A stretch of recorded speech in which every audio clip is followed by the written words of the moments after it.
Aguero's right about the shoe. The shoe was not the same in the pic shown in court as the shoe pulled from the evidence bag by Trooper Bukake.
And you mentioned you're at the hospital. There was a sneaker.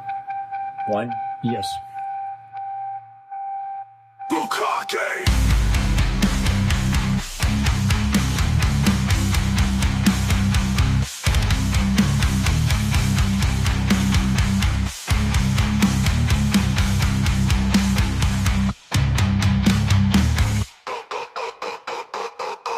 Bukake!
Woo! Good evening, friends. It's good to see you guys.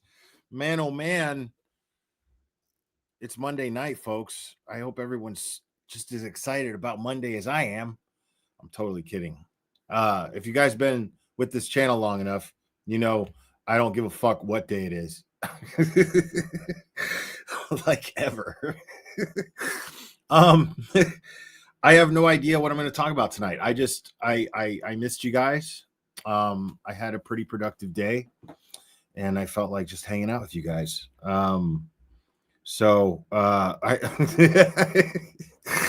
Okay, menopause Mike, huh? That's a new one. Peaches, remember for 12 months. Woo! Let's go. Oh my God. I mean, it's like you guys can't get enough of it. It's like it's almost as if if you guys had like a montage of those, if only. Welcome everyone.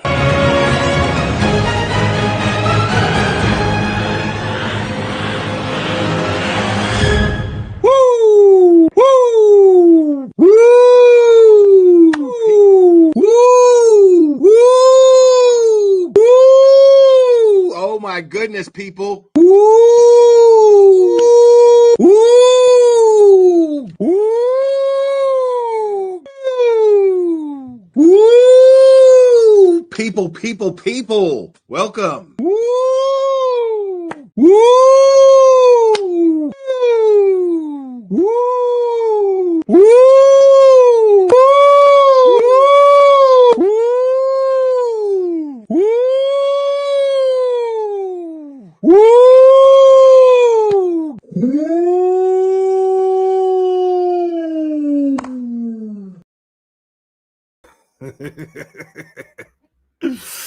Oh my goodness.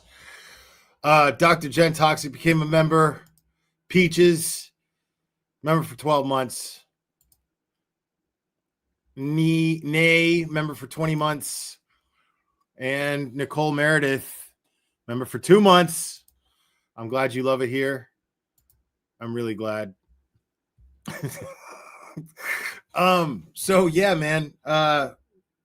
I have no idea what we're going to talk about tonight, but seems to be a lot of people are talking about nah, man, nah, homie. Yeah. Shout out to Connor McManus for making that, and shout out to Rat House Media for stealing the credit. So round of applause for Red House Media for stealing the credit.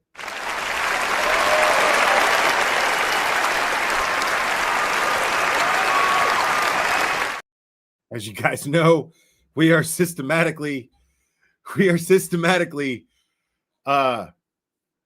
slowly banning Connor McManus. That's part of the system. It's part of the process. Okay.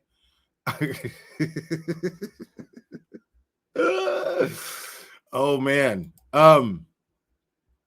Yeah, so I mean, I don't know, man. You guys seem like you want a petty stream, but I do those are members only, and I wasn't planning on doing a petty stream. I really wasn't planning on it. But it could happen. I could very well switch this to members only because a promise is a promise. Okay. If I'm doing petty streams, they're members only. Okay. And you members already are like, fuck yeah. Those of you who are not are like, what the fuck? But yeah, that's just dude. Well, Cat Bama, you know, if I do a petty stream, it's members only, and you're not a member. So I'm just saying, I did not start this stream planning to grift. Scott McGinnis, thank you so much. Member for 25 months. Gotta love that shit. Scott McGinnis is an OG, dude. I'm still here. Is that nuts? I like it here. It is nuts. It is nuts, but we all know you're not playing with a full deck anyway, Scott. But we love you. We love you, man. Absolutely. This movement needed just that amount of crazy. We appreciate it. Krista gifted 5 memberships. Holy shit, man.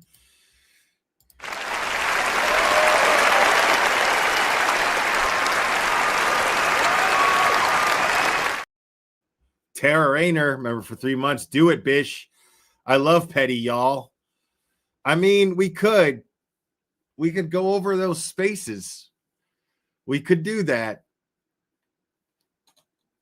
I mean, it doesn't get much more petty than that. Let me explain. Because I may or may not be a member. And he did set those to members only. How ironic would it be if I set mine to members only and went over his members only? How ironic would that be? And still trying to fucking free Turtle Boy 25 months later. Agreed. Yes. Jamie Cherry became a YouTube member. Welcome to Logic. Thank you so much. Oh, you got here just in time. Don't you worry. Everybody is here. Listen, man, I live by a certain philosophy, and I live by a few certain philosophies, actually, but one that I live by very, very faithfully is that we are all exactly where we are supposed to be, who we are supposed to be, when we are supposed to be, how we are supposed to be. You just kind of got to go with that flow. Got to find out what that's supposed to be is as best as you can. Try to be in line with it. It's the best you could do. And we do the best we can. Auntie Deb, holy shit. Remember, for 4 months, did you get that beanie from Peter? I did not. I need a Thickums beanie, though. I really do. But I like the beanies that fit like this. So I don't know about that Thickums beanie. But, man, I do want some Thickums shit. Nicole Meredith gifted a membership. Love it. All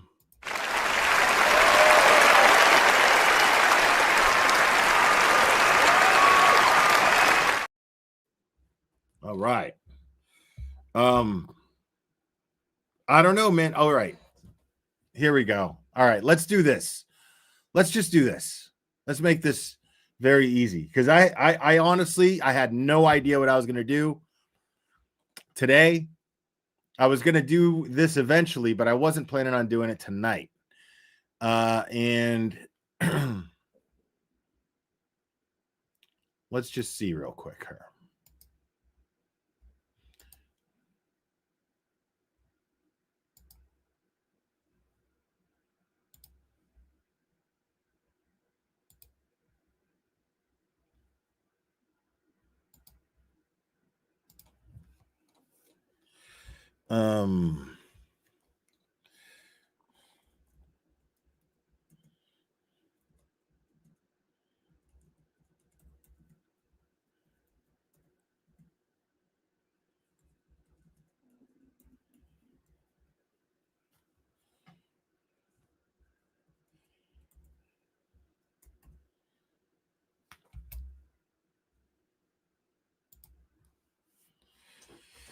All right, let's see what you guys think.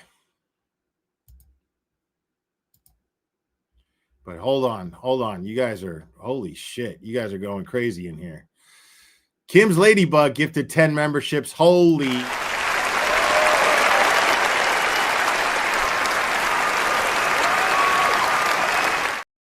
And the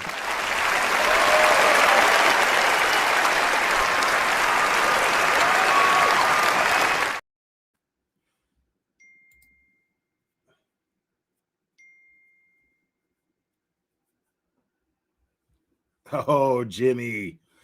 Jimmy's my homie. You know what? Like, let me see something real quick.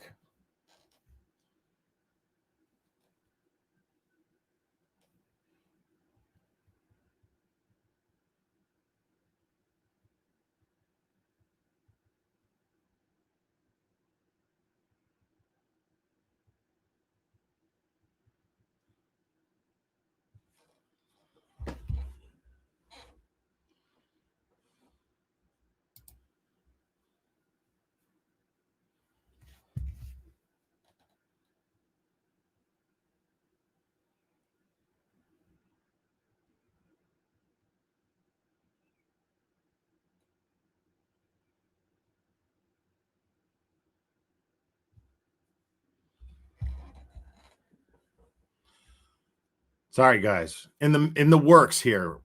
In the works. Let me check the poll. See where we're at. See, most people are voting no. Most people are voting no. I don't know, man. 215 votes.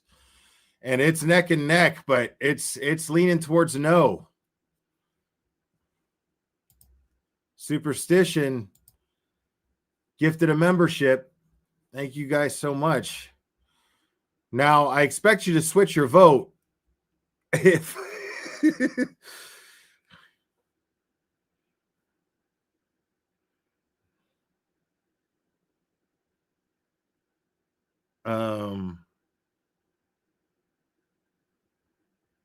okay.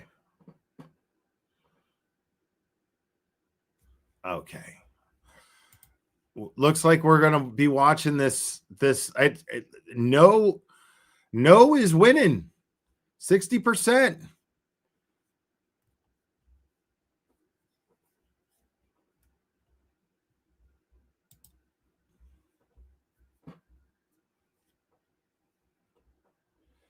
So yeah, a lot of you guys are feeling like let's not leave anybody out, but I'm not doing petty unless it's members only. That's how it works. So just know that the poll is there. I put it up. It's at 42% yes, 58% no.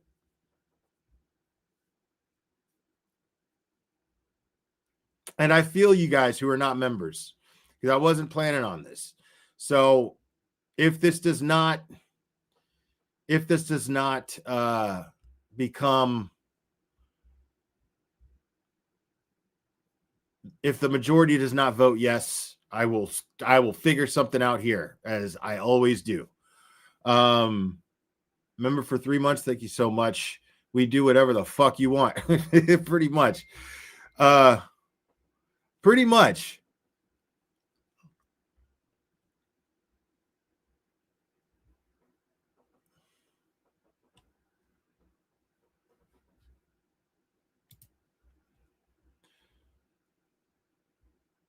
I mean, yeah, it's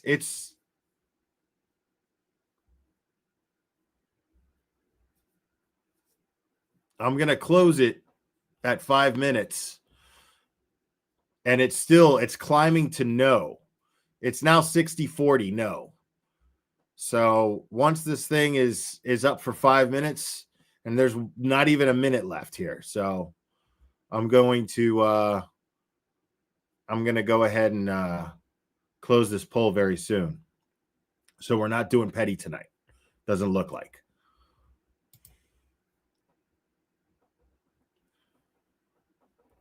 But we'll do a petty stream.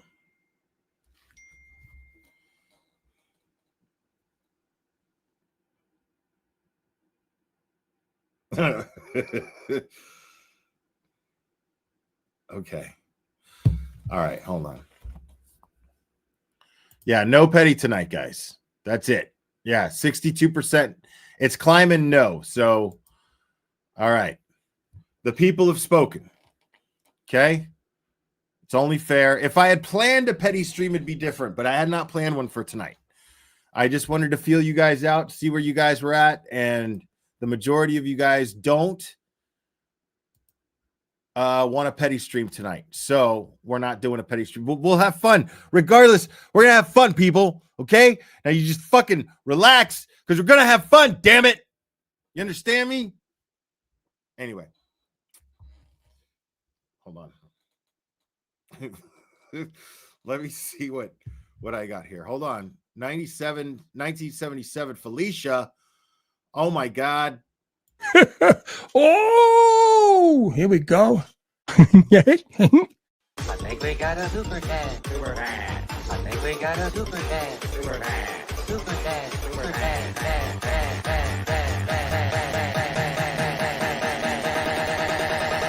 I think we got a super cat. How dare you? I like Jimmy's suggestion to switch halfway through. Maybe we'll see. What I'll do another vote halfway through. Okay, I'll do another vote later on. I'll open up the polls again, and we'll see. Yeah, I know those of you who wanted petty really wanted petty. So yeah, but I didn't mean to tease you guys. Let me see what else I can conjure up here.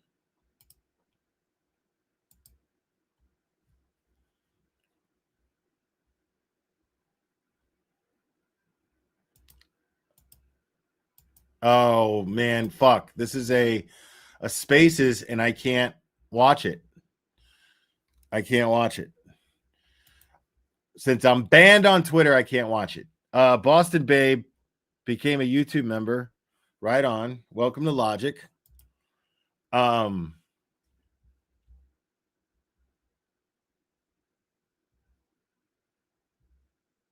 All right, tell you what I'll do. Let's compromise because I feel bad. I feel bad.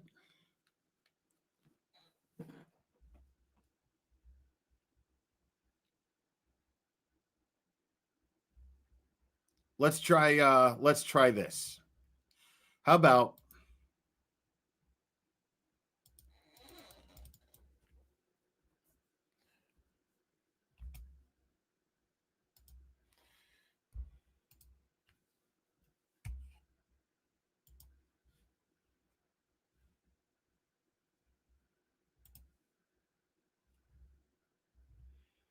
about this, folks? I got an idea. Because I was planning on doing a petty stream. I just wasn't planning on doing it tonight. But I'll tell you what.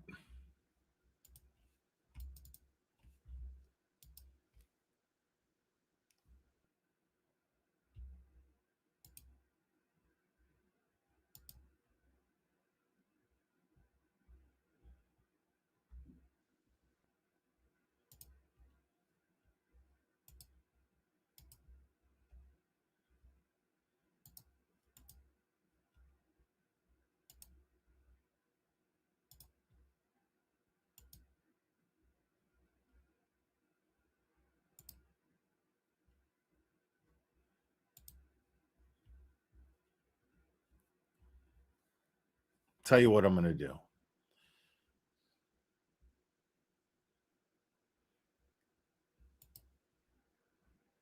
Because I'm this petty. I'm this fucking petty. Okay? We're going to do this petty stream anyway. We're going to do the petty stream anyway. We're doing it anyway. Okay? Members only. Fuck all that. Tonight, it's a freebie. It's goddamn Christmas, people. Okay? It's goddamn freebie. We're doing petty stream anyway. Okay? Simply because now there's a chance we might get interrupted. It's a possibility. But we'll just make up for it if that happens. Okay?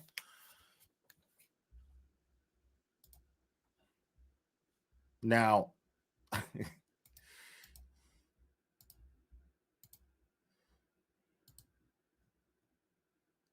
let's hear this. Let's listen to this. Now, this is Spaces. This is the Spaces that are set to members only. But see, here's the thing: is it's worth it to me to pay for the membership? It's worth it to me because I'm gonna get more views on it, and I'm gonna make that money back anyway. So it's totally worth it to me. So, I mean, this little monthly membership, you know, I'll just cancel it, and I'll make what I paid here like 100 times, guaranteed.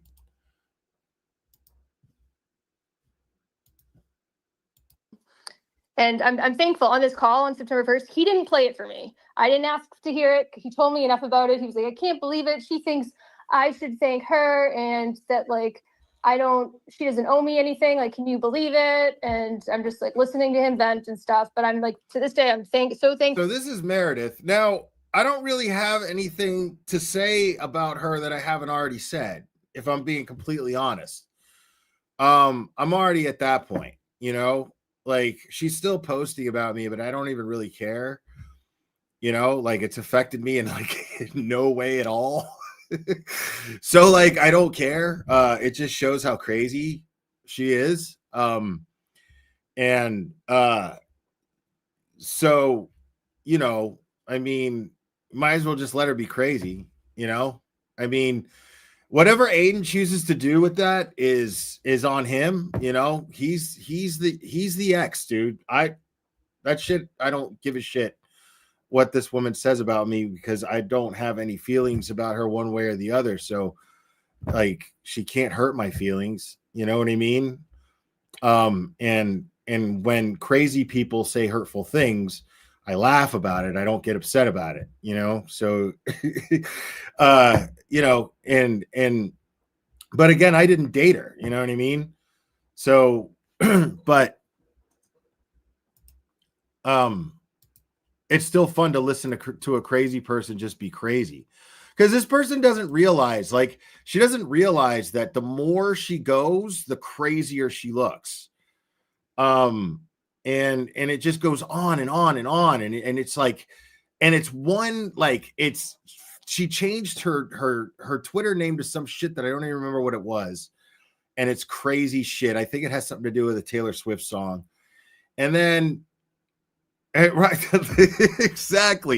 exactly. Like, dude, okay. Cause my whole thing is like, where's all the grace in that first letter?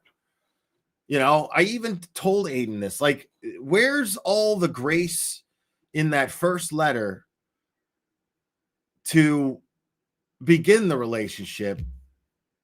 Where's all that same grace to end it? You know what I mean? Shouldn't you have that same energy ending it?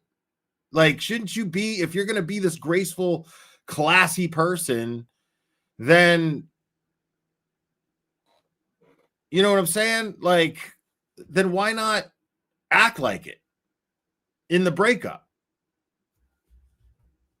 But like, if you're gonna like do this, then expect the whole world to fucking talk about it.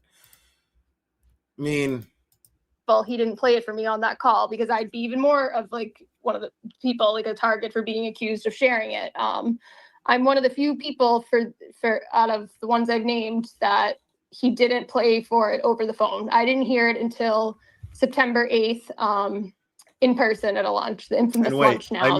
I missed a couple of super chats. I apologize. Hold on before I forget.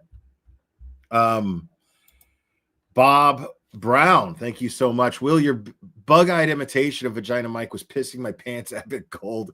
Can you add a pair of oversized nerdy glasses? Optional, a JFK crooked hat. It was an all-time classic. Thanks.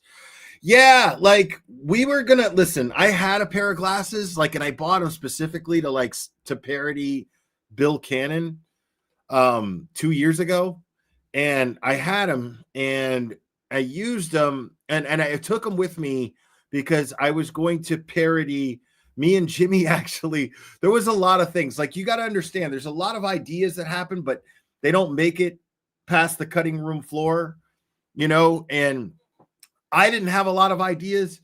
I just had a couple and I ran them by Jimmy, and we just didn't go, but we didn't go with them. One of them was that oh shit, Cassie G gifted 5 memberships, people.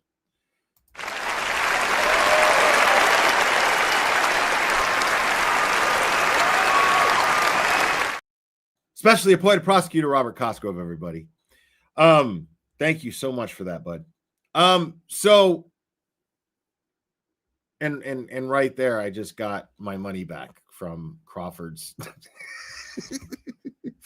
from Crawford's members only stream. So like, what I was going to do was we had this idea that I was going to like parody Brian, BLT. And it wouldn't have, like, in theory, it was kind of funny, but when you really think about it, like, it's risky, you know, if people are going to get it or not, you know what I mean? It was real risky. And like, I was just going to parody BLT, at one point. I'm not going to get into what we were going to do. But it was hit or miss, but there was so much shit, and Jimmy was like, I don't think, and I like had doubts about it, because I was going to tell him, like, I don't know about this BLT thing, but he beat me to it when I got to the Wilbur, and he was like, yeah, we're not doing that BLT thing. there's just no time and blah blah blah. And I was like, oh, good. Vagina Mike Ryford.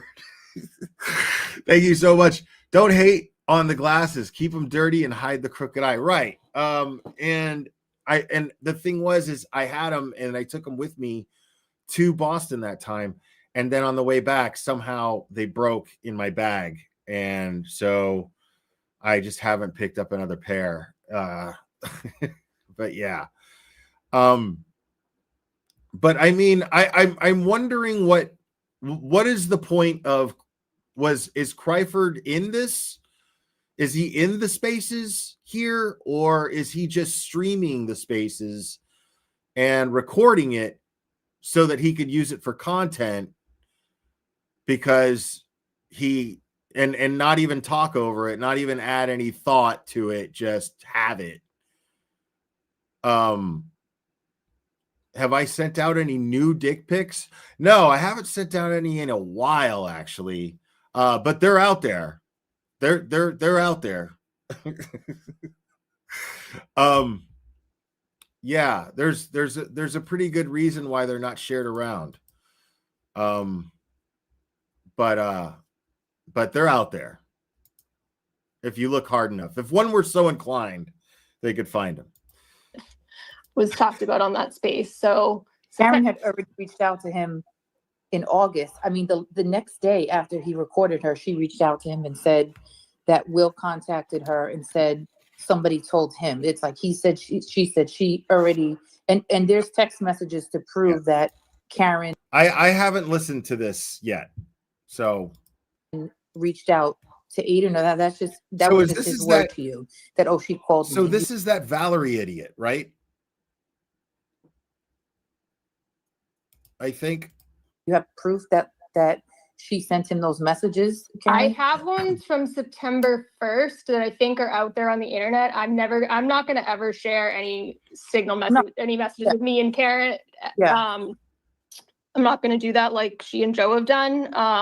But I have seen messages between the two of them as early as September 1st.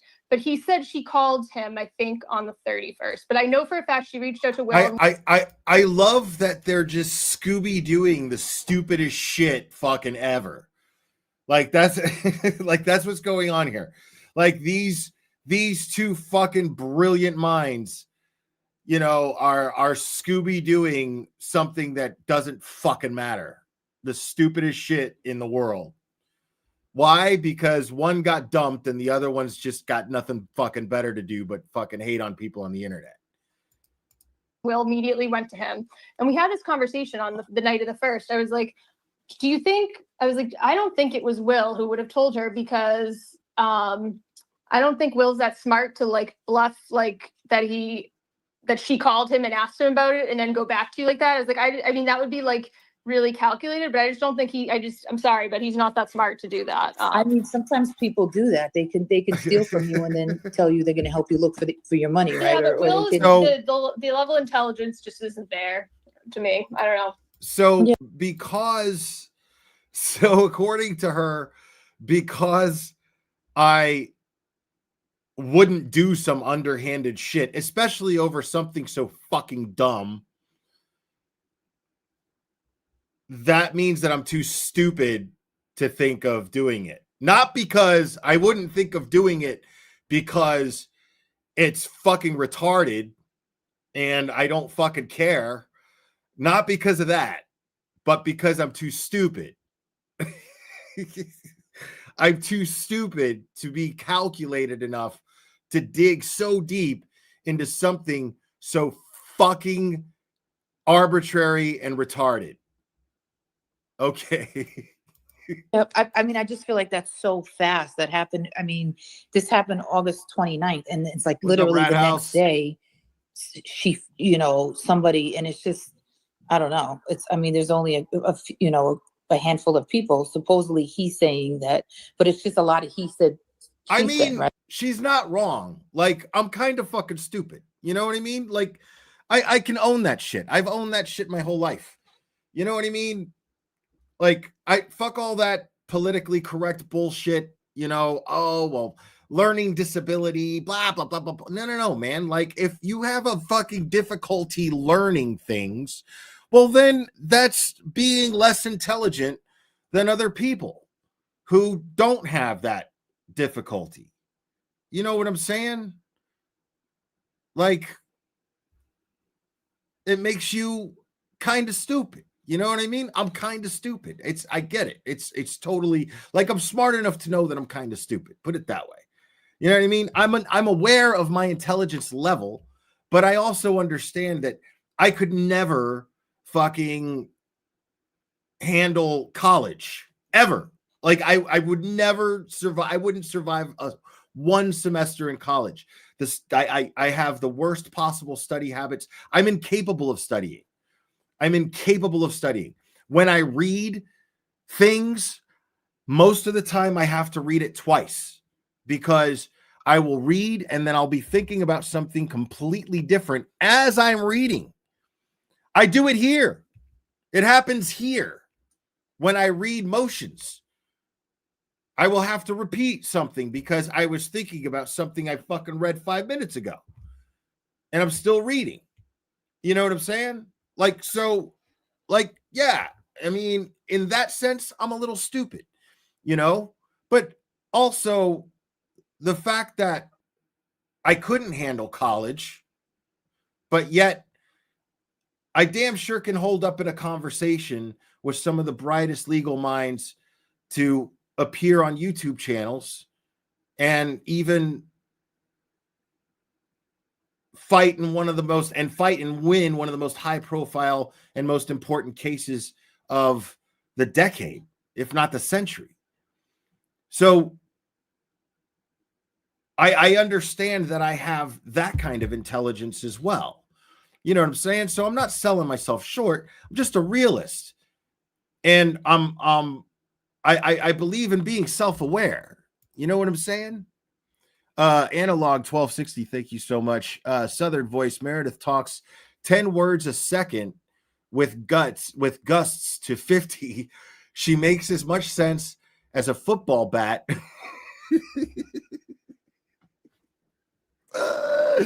See, I caught that. And frankly, she's gold-plated double-barrel star-spangled pain in the arse. Loveta yo will. Okay, well, thank you.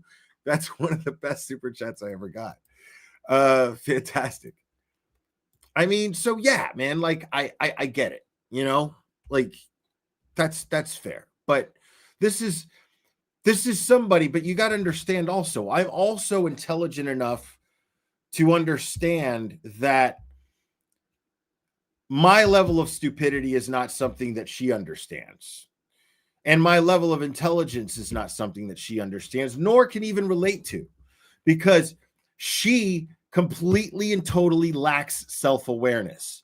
And any impulse that her self-awareness that she might have would try to keep her from acting on.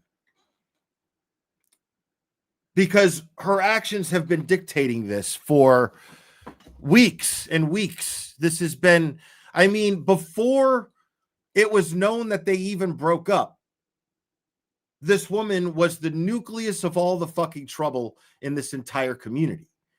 And everyone knows it. You know what I'm saying? So when someone like this talks about my level of intelligence, it means nothing. It means absolutely nothing. You know, like if the mighty Mark Bettero were to sit here and be like, dude, you know, yeah, you're kind of stupid, I'd be like, yeah, I know. You know what I mean? Like that shit would hurt. It would sting. You know what I'm saying? Because I respect that dude, you know, and I think he's one of the smartest people fucking alive. You know, that shit would sting. But Analog, thank you so much, because her heart is colder than a well digger's arse. Thank you. Appreciate that.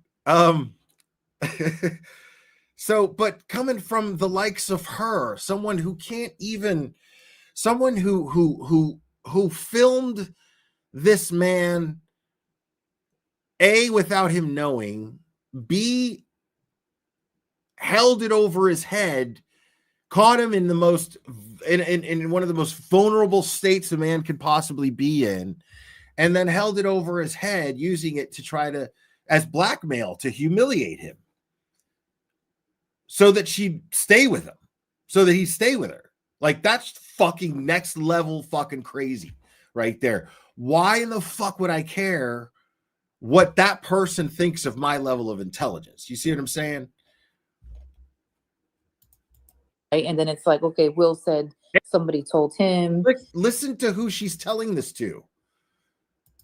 Like, listen to the person on the other end of the conversation who's they're having a conversation about intellect. Like, that's Valerie, bro. That's Valerie.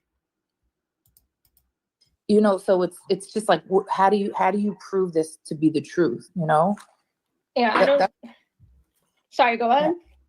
No, I think that's the thing. Like, I'm listening. I'm just trying to figure out how, you know, how do you prove that all happened? That's just basically Aiden saying that. You know, that's kind of like, we don't even know if what he told you was the truth. Yeah, Or but why at this he point, said we that. know he also told Jess Machado that Nurse Kim and Will heard it. Like, where do you think she got that when she went on her show and was like, I know Will heard it, I know Kim heard it? The same. So unless you're right, there's a possibility Aiden's lying about who heard it, but he's told so many other people that those people heard it too. So Or you're is it lying. more likely that he's Yeah. lying, or is it likely that? Yeah. I mean, right. now he's lying. He's saying he's like, Nurse Kim and Will, they had nothing to do with. They didn't hear it because now that it's all out there. But initially, he told. I can say publicly, obviously, he told me that, he told Jess that, and then I've heard from a couple other people who he spoke to very soon after that call that those two also heard it. So like, why and that was a point where he had no reason to lie about it yet, you know? Yeah. Right. He wasn't like caught. He didn't think, and that's the thing too. I Even mean, after he initially, it's so simple. I don't care who said what. Okay, let me make this abundantly clear for the upteenth time. I don't care who said what. I didn't hear fucking shit. Okay? Period. This is all the dumbest shit ever. It's so funny that this is like this point of like every time I scroll through X, like this shit pops up on my feed of like her long ass fucking drawn out. Like, how does she not realize that it looks insane? Okay, you're the vice president of a bank. Everyone knows this. You're the vice president of a bank, and you can spend your entire day writing essays, writing fucking treatments on fucking Twitter, like all day. And this goes over people's heads who encourage it. It's bizarre. Like, I don't have that kind of fucking time. And I got fucking time, dude. I could just think of a million better things to do than to sit there and fucking post crazy obsessive shit all goddamn day. You know what I'm saying? Like, I definitely do my best not to squander my free time. Like, I'm very grateful that I have time. You know, I'm very grateful that I get to spend time just hanging out with my fucking animals, dude. Watch movies. Shit talk with Cherry on the phone. You know? Go to the gym. Like, cook food. You know? Like, I'm just trying to like enjoy this. You know, I've worked my ass off my whole fucking life. You know what I mean? I've worked shitty jobs. I've taken shit from fucking people much dumber than myself. I've you know what I'm saying? Like, I've eaten shit for fucking years. I've eaten shit, and then I've come home to have to eat more shit, you know? And this has been most of my life.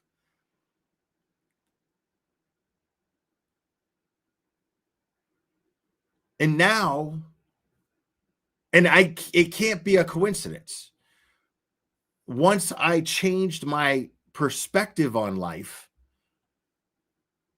1977 Felicia, she could try being a mother to her daughter. Now, I know I promised a petty stream, but I didn't switch to members only, so y'all can kiss my ass. I'm going to do whatever the fuck I want here. Now, this isn't going to be all petty, because what I also do in my members only, when I have these walks with Clubber, I just talk about my mindset, you know? I talk about, like, nice things too. Talk about the things I'm grateful for. You know what I mean? I talk about why I'm grateful for them. And I'm going to do that a little bit now too, because I feel fucking kind of inspired to talk about that kind of shit. Because I just, when somebody shows you that this is what they do with their fucking time, you know, like, man, I got to tell you, dude, those fucking Clubber walks are so fucking therapeutic for me. Like, even when I'm doing them just by myself, they're super therapeutic for different reasons. But when I get to, like, when I do the members only lives and I just kind of talk with you guys about whatever, it's fucking nice. You know, it's nice. And the thing is, man, like, you know, like, I thank you, Analog, again. Wow. Appreciate it. That anorexic girl has to stand up twice just to cast a shadow. She's mad at you because she's peanut butter and jealous of you. You have all of us. Right. Yeah. That too. I know. Thank you. Kim is Ladybug. Thank you so much. Let's make it rain green and chat by members gifting non-members a gift of membership for members only stream. Thank you so much. Appreciate that. And here's the thing, man. Like, I it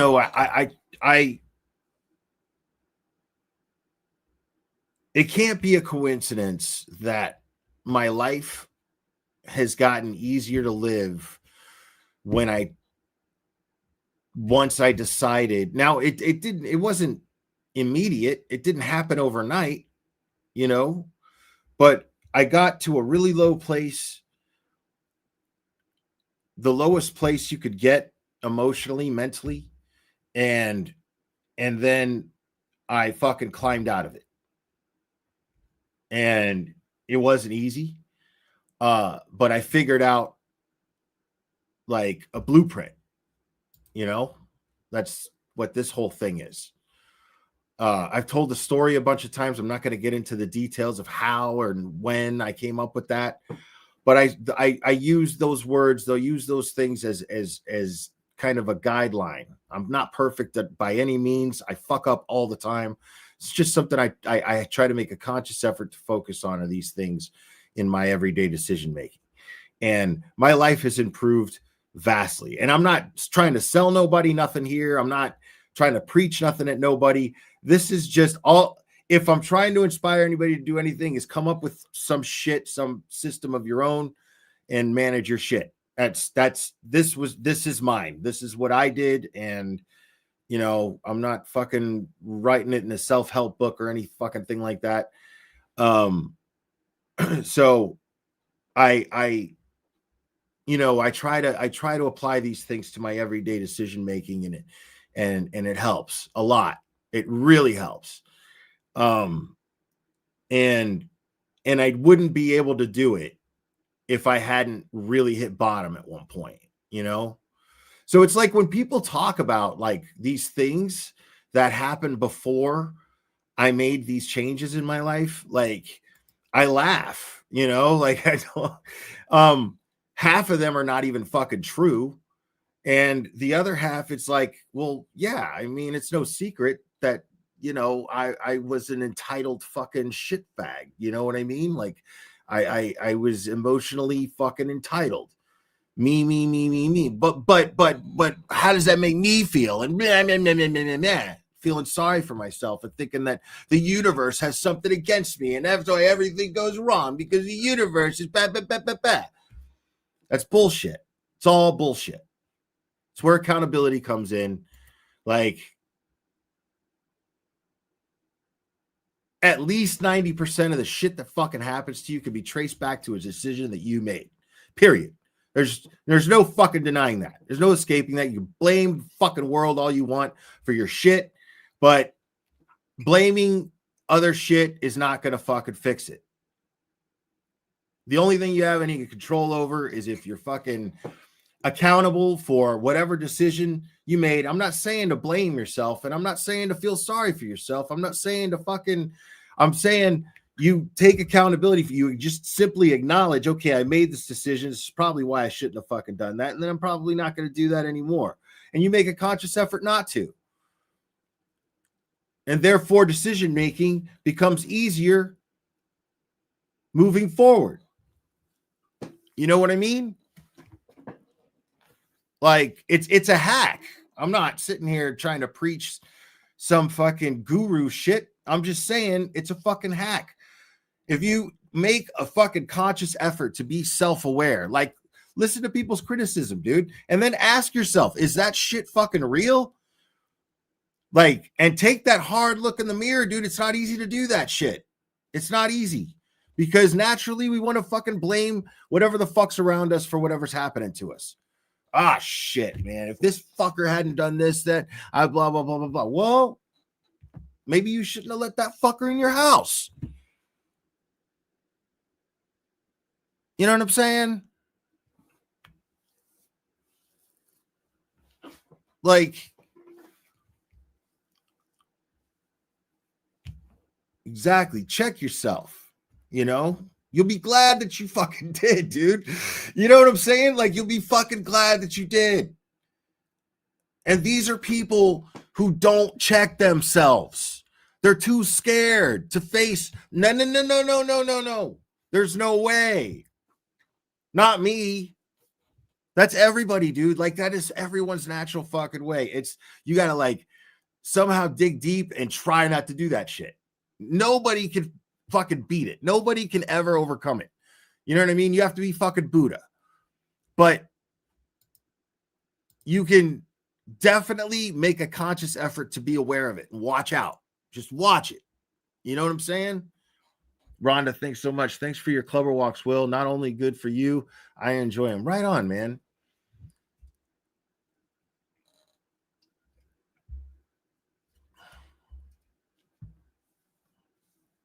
Dude, and the perks that come with it. You know what I'm saying? Like, when you're like, I'm a guy who doesn't keep a whole lot of material possessions, right? I try to really separate my luxuries from I try to be really aware of the difference between my luxuries and my necessities.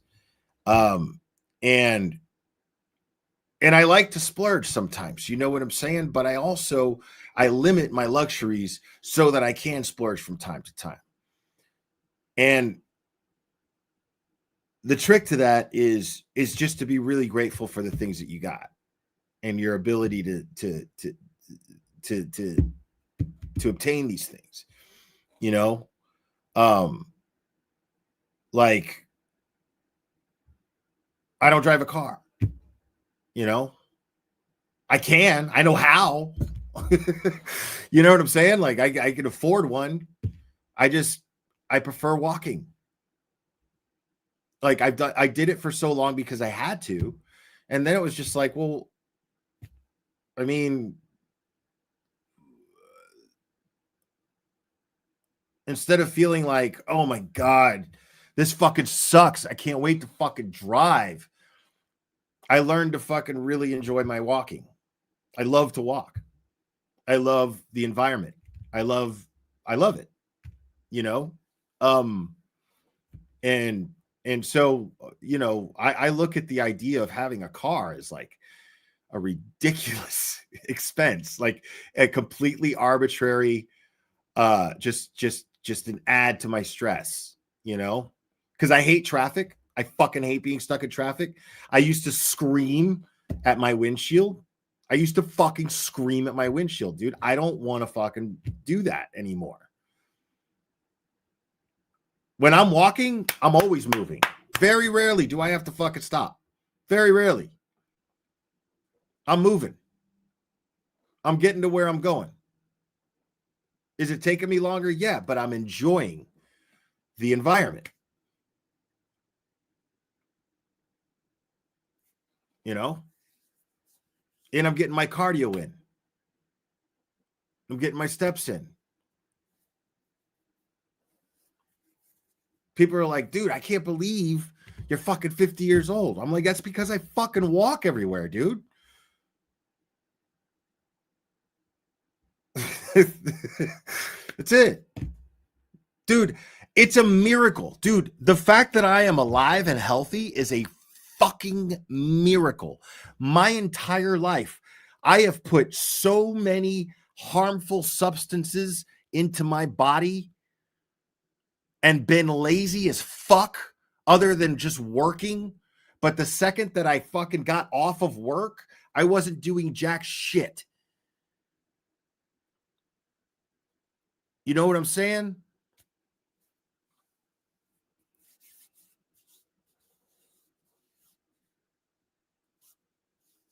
Like, I wasn't doing jack shit, man. Like,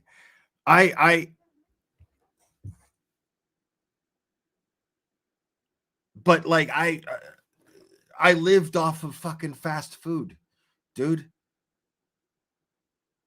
I was in the pizza business for years. Like, you know how much fucking pizza I ate? You have any idea how many energy drinks I've had? I still drink energy drinks. I'm drinking Diet Mountain Dew right fucking now. I used to drink a liter of Mountain Dew every fucking day.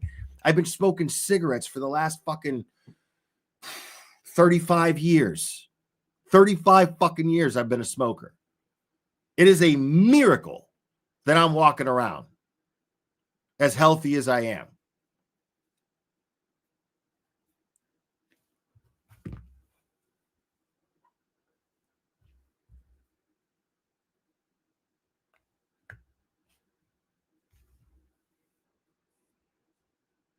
So like, what don't I have to be grateful for? You know what I'm saying? What don't I have to be grateful for? Like, and it just beats the hell out of being like, fuck, man, I wish I had this, or fuck, I wish I had that. You know? Like, blessings are fucking abundant, man. Abundant. And all you got to do is just open your eyes to it. That's it. That's really all you got to do. You just got to change your perspective. Flip the coin to the other side. Same coin, just a different side of it. Instead of just being like all the time like, fuck, if I had this or if I had that, fuck. You know, life would be so much better. Like, just be grateful for whatever the fuck you got.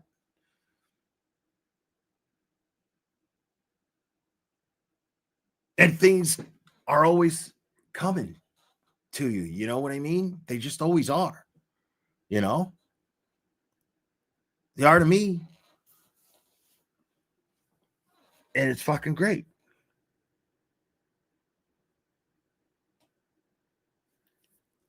Like, I learned a lot about myself when I was like down and out because of my knee. But like, and I shouldn't have squandered that time. I totally squandered that time. I absolutely squandered that time. I mean, I did things that were productive, but I could have done more. You know?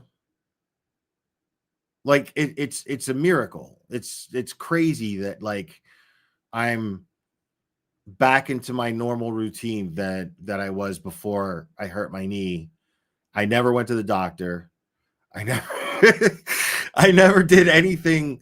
I knew what was wrong with my knee. I knew what I had to do. I knew it was going to take longer to heal because I couldn't stay off of it because I am single and, you know, like that's so I knew that it was just going to take longer to heal. And now I'm, you know, and I feel fantastic right now. Feel fucking fantastic. And like, this is, it just blows my mind. And when I'm like this, when I'm in this mindset, you know, because like, man, it's real easy, dude. I got really down and out with my knee. And then all of this recording shit started happening, dude. Fucking Aiden fucking heard me break down and straight up fucking practically have a panic attack. You know what I'm saying? Like, he literally had to tell me to breathe. Like, it was crazy. Now, if I'm doing what I'm doing now, if I'm in the habits that I'm in right now, I'm fucking, this is like, it's a joke. Everything's a fucking joke. Like, nothing that is ever said about me matters. Ever. I don't give a fuck. You know what I mean? Like, I laugh at people who let what people say about them bother them when I'm in this mindset, you know? Whereas, you know, I'm sitting around and fucking hungover and just fucking out of nowhere here fucking start getting texts from Karen Reed telling me I fucking heard some fucking recording, and I'm like, what the fuck are you talking about? It was bizarre, dude. And then I just started fucking bleeding fucking subs. Because whatever happened with this recording happened because fucking this asshole that's running this Spaces fucking put the shit out there.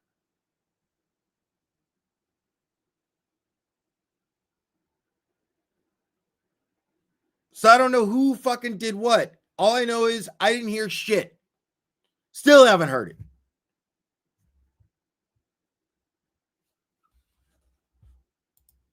Houston, which was pretty much the very next day. He still thought that she was bluffing about having proof and having spoken to anybody. Because so for another couple of weeks before the whole Spaces stuff happened, he was still like this girl can't just walk away from this and just be like, I had a nice fucking relationship with this person aside from the stupid fucking fights we used to get into.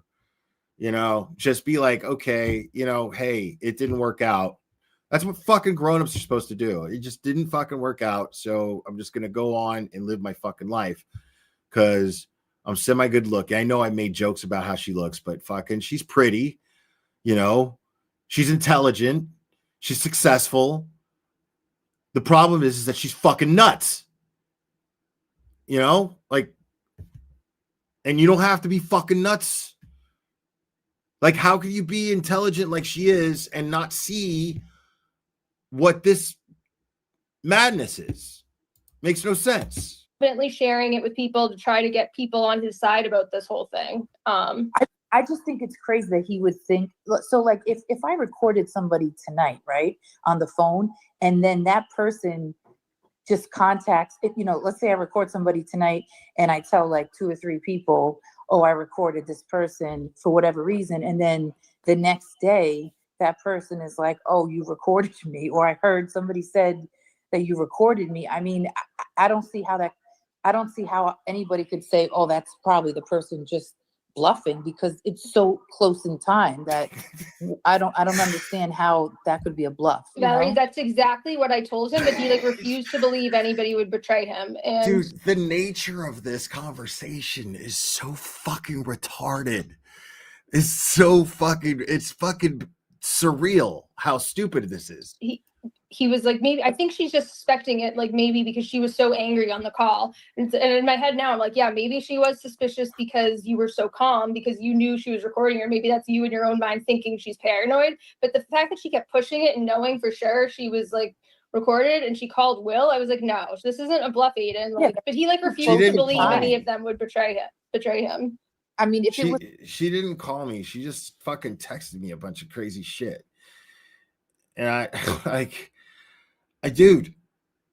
fucking told her, dude, like I after she fucking then fucking goes on the fucking these idiots channel and puts that shit in the chat, then it fucking causes this whole shit storm.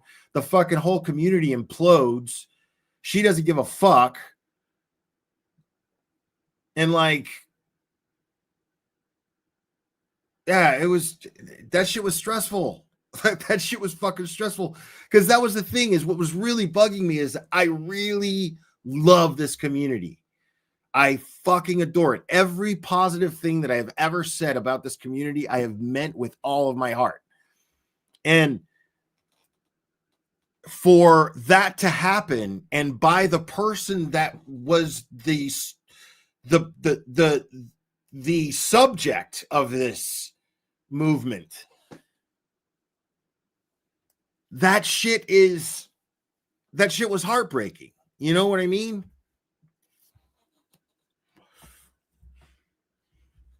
Jody, wow. Jody 617 gifted 10 memberships.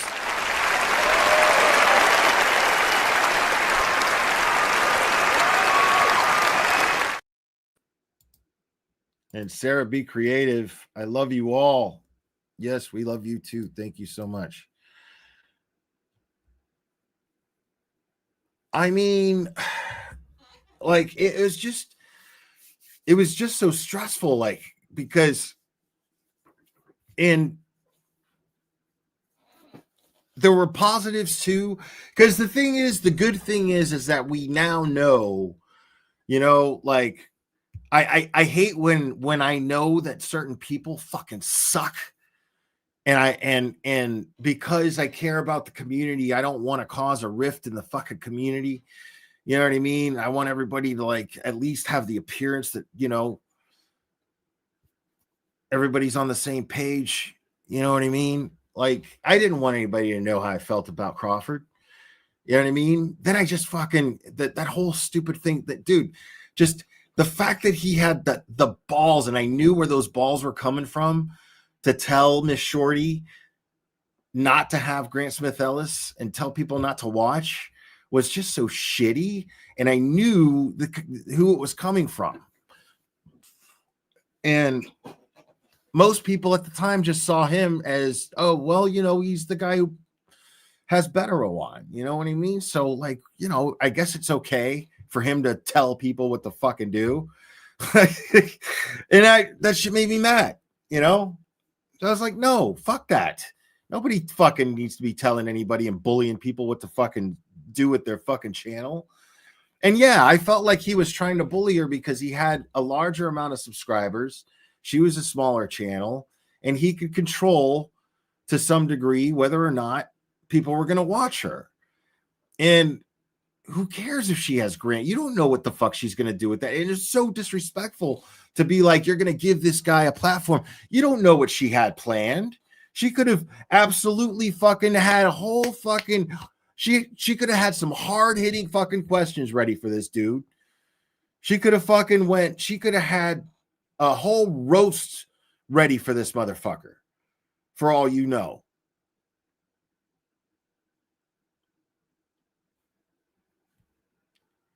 So it's like when this shit happened, because of the nature of how fucking dumb it all is, you know, people with common sense fucking knew exactly where to how to view the situation. And everybody could see right through what JFK was doing. JFK was just trying to destroy the community and divide it so he could gain from it. And Karen Reed unknowingly did this. She, you know, I don't think that she knew what the consequences were going to be, but I also think that again comes down to a lack of self-awareness. You know, I mean, how could she possibly think it's a good idea to do that, considering now that she has this fund for her civil defense, and it hasn't even broken $10,000 yet. And I don't call that karma. I just think it's just bad. You know, she wasn't thinking, wasn't really using her eyes. You know what I mean? And seeing what the fuck, what it was, what this was. And now it's, you know, because again, dude, even if I wanted to throw a fundraiser for her right now, let's just say I decided, okay, I'm going to do a fucking 12-hour fundraiser. Do you think it's going to raise any money? That's got nothing to do with me. That's got nothing to do with Aiden. That's got to do with the fact that fucking the people are like, dude, I've given her all my fucking money, dude. Somebody just left a fucking comment saying, dude, I for the last 3 years, I've given Karen Read over $2,000 of my money. She's like, I can't do it anymore. You know, like, and people don't realize that she stands to win out of this, you know, and it's different. You know, it's not the same as her facing criminal charges. She stands to win out of this as well, and she stands to win financially. So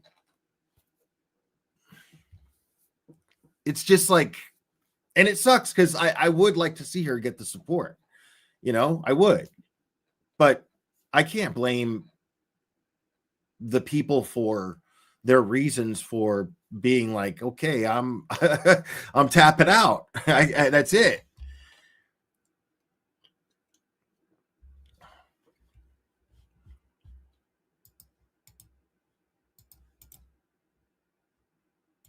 Like a few weeks later, then you could say, okay, well, who knows? Or maybe why is she saying that? I don't know, right? But literally the next day, it's like, how is that a bluff? Yeah, I don't understand that. That's what I said to him. He like wouldn't believe that anybody would betray him. And the night of the Wilbur, what was that date? September? That was, I think, the 13th, I want to say. That was a Friday night, but that doesn't even, so that whole thing about the Wilbur doesn't even make sense because Karen already had it way before then and before I had lunch with him and heard it for the first time. So why do you think she sent him a message right after the Wilbur about him recording her? Okay, let me address this comment here. Just getting here. I can't believe, oh, wrong one. Hold on. Okay, respectfully, I don't see all aspects of her life being destroyed as any wins, but I think I understand what you meant. Well, no, I get that. I'm not saying she hasn't been through fucking hell. This is what we've all been fighting for, is because she was going through fucking hell. Of course, we all acknowledge this. We all understand it. But the fact is she stands to win because this is the retribution part. She had to beat the criminal charges, and now this is the part where she starts to get justice. If not for Boston police officer John O'Keefe, but for herself. That she's earned. She's earned justice. So I hope she gets it. And she will get it. That's the whole thing. Is like there's no I hope, she's going to get it. There's no like doubt in my mind in the slightest bit that Karen Read is going to come out winning in both of these lawsuits and any others that are to come.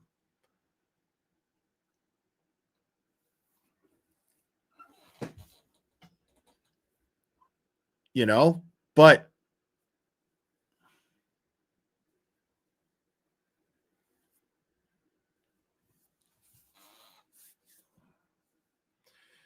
and you're right. You don't owe Karen your money. And I don't think that she thinks you do. I just feel like she has gone about trying to get the support that she needs or says she needs in a poor manner. You know, that's just all I'm saying, you know, and it's a bummer. She just made some bad decisions, you know, in how to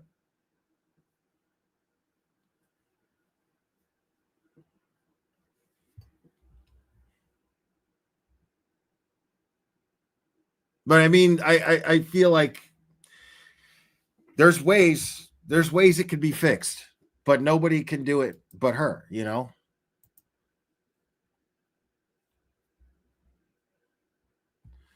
That's not true.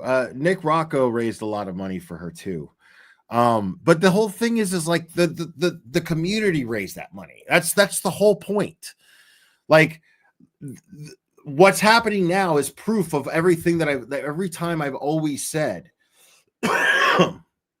I've always said that this is a community effort. Like I don't like to be like when people say, oh, well, you raised this much money for her, you know. Well, no, I held fundraisers where I helped raise, you know. That's all I did. You know what I mean? But people, oh, thank you, Cherry. But people,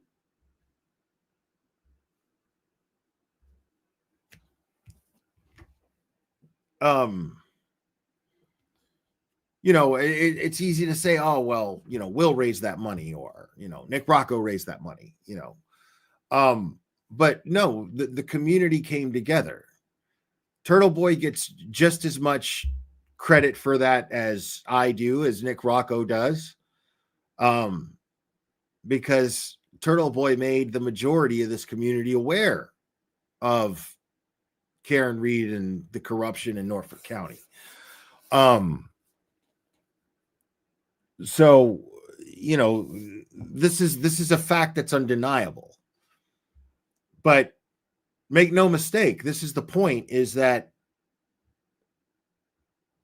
I could the fact that I made this point out, that I could hold a fundraiser right now. I could do a 12-hour fundraiser right now. Do you think that it's going to raise $20 plus $1,000 if I did that? I don't think it would. I wish it would. It'd be great, but it wouldn't, because it doesn't matter if I hold the fundraiser or not. Will it raise some money? Sure, but nowhere near that $20,000 each time.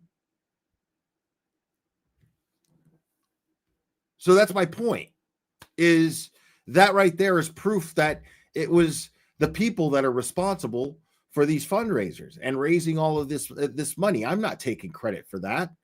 Nick Rocco shouldn't be taking credit for that.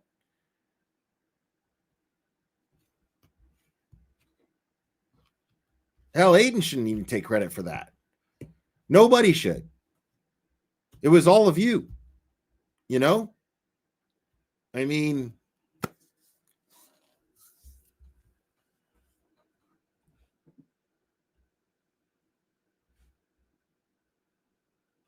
and that's one way to look at it too. You know, I mean, that's one way to look at it too.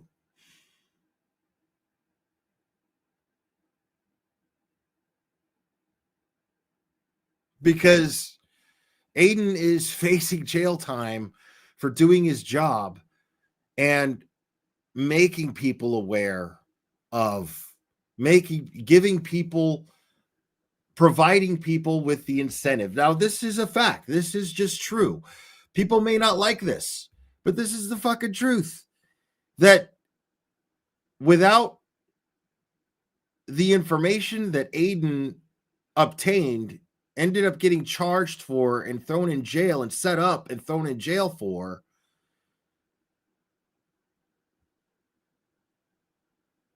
helped raise that money for Karen Reed. You don't think that people being aware of this corruption through Turtle Boy didn't inspire people to give to Karen Reed? This happened a lot, I would imagine. And when I say a lot, I don't want to understate. I mean, a lot, I'm sure. So I don't,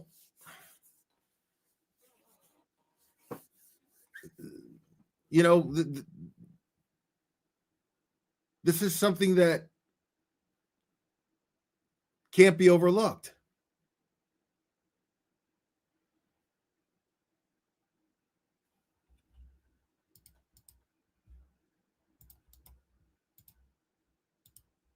Why would she send another message to him right after the Wilbur? I don't know for sure. So September 12th was the Wilbur. I just looked at the calendar. I don't know. I haven't asked her about that, to be honest. So I'm not going to ever share like our conversations with her, like specific details, but the whole conspiracy has that we were like plotting this together from the start and like trying to take him down is just absolutely false. I am talking to her at this point in time just because he's pushed me to this point, and I've learned like a lot. That can't be good for Karen Reed's image at all. Let's just fucking call this what it is. That can't be good for Karen Reed's image if this is true. And I wouldn't put it past Meredith to fucking lie about it because she's fucking insane. But that can't be a good look for Karen Reed that this crazy person is claiming her and saying we talk behind the scenes. We're friends. Like if Karen Reed doesn't see how crazy this person is, then I don't know. I just don't believe that. I think Karen Reed is too intelligent of a person. Honestly, I don't believe that she and Meredith are coordinating behind the scenes about any of this shit. More of the other at least not currently. I feel like she did at one point, but not currently. You know, at this point, Karen Reed's got to be like, nah, this bitch is fucking crazy, dude. Hell no. Done, but there's no like plotting from the start. The first time I reached out to her, we'd always talked. We'd had a relationship throughout the trials and stuff. We were friendly before. I think the last time we spoke before this whole thing blew up, we talked about getting some drinks in August or something. It didn't end up happening, but then we just checked in. And then when Joe started talking about stuff that was making me think he was going back to her with information that was painting me in a light that I was like sharing things or doing something that I did feel the need to reach out to her. And that's when we first. See, all I hear is a bunch of no life having busybodies fucking buzzing, man. This is all that I'm hearing described here. Joe Flipperhead was talking to me about blah, blah, blah, blah, blah, blah, blah, blah, blah, blah, blah, blah. Just a bunch of fucking buzzing, fucking no life having motherfuckers.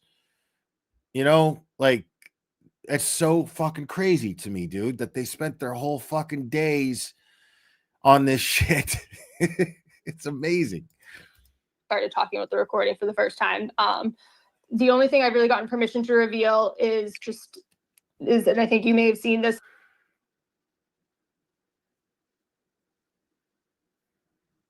to reach out on the 13th. I don't know. One guess is that after the recordings happened, you guys might recall on Aiden's shows, he kept poking and poking, saying, I should be thankful for Karen Reed. He was like saying, asked to hear it at first because like he'd been hinting at it forever. Like he told me on the phone on this first what the conversation was that. I was like, oh, so okay. And then he kept poking her. They're so serious about gradually building this narrative like, that so she's ungrateful. I've done everything and she's so mean to me and she's abandoning me. And maybe that's why she decided to finally reach out, because she was fed up with it. And I'm not speaking for her. That's just my guess. Like, I don't think it was anything like purposeful the day after the Wilbur. And I'll tell you right after that, this narrative that he's now spun with his sick friend, Jimmy, that I was like sending it out the night of the Wilbur because I was so sick friend, Jimmy. Hey, that's my sick friend too. Watch it.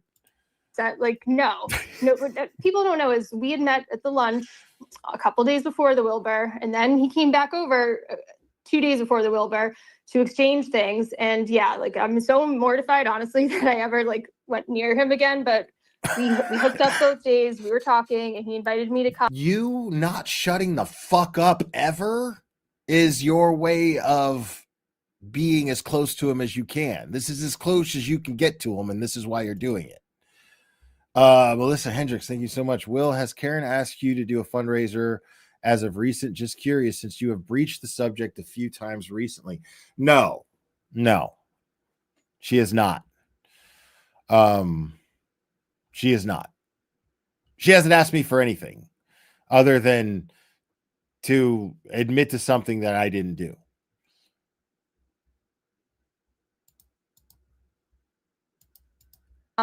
to the after party of it. He knew I had my brother's wedding. It was an early wedding, by the way. It started at 2:00, or no, the ceremony, we had pictures at 1:30, and then it started at 2:00. It was over and done with. So I came to the after party. Deanna was going to come.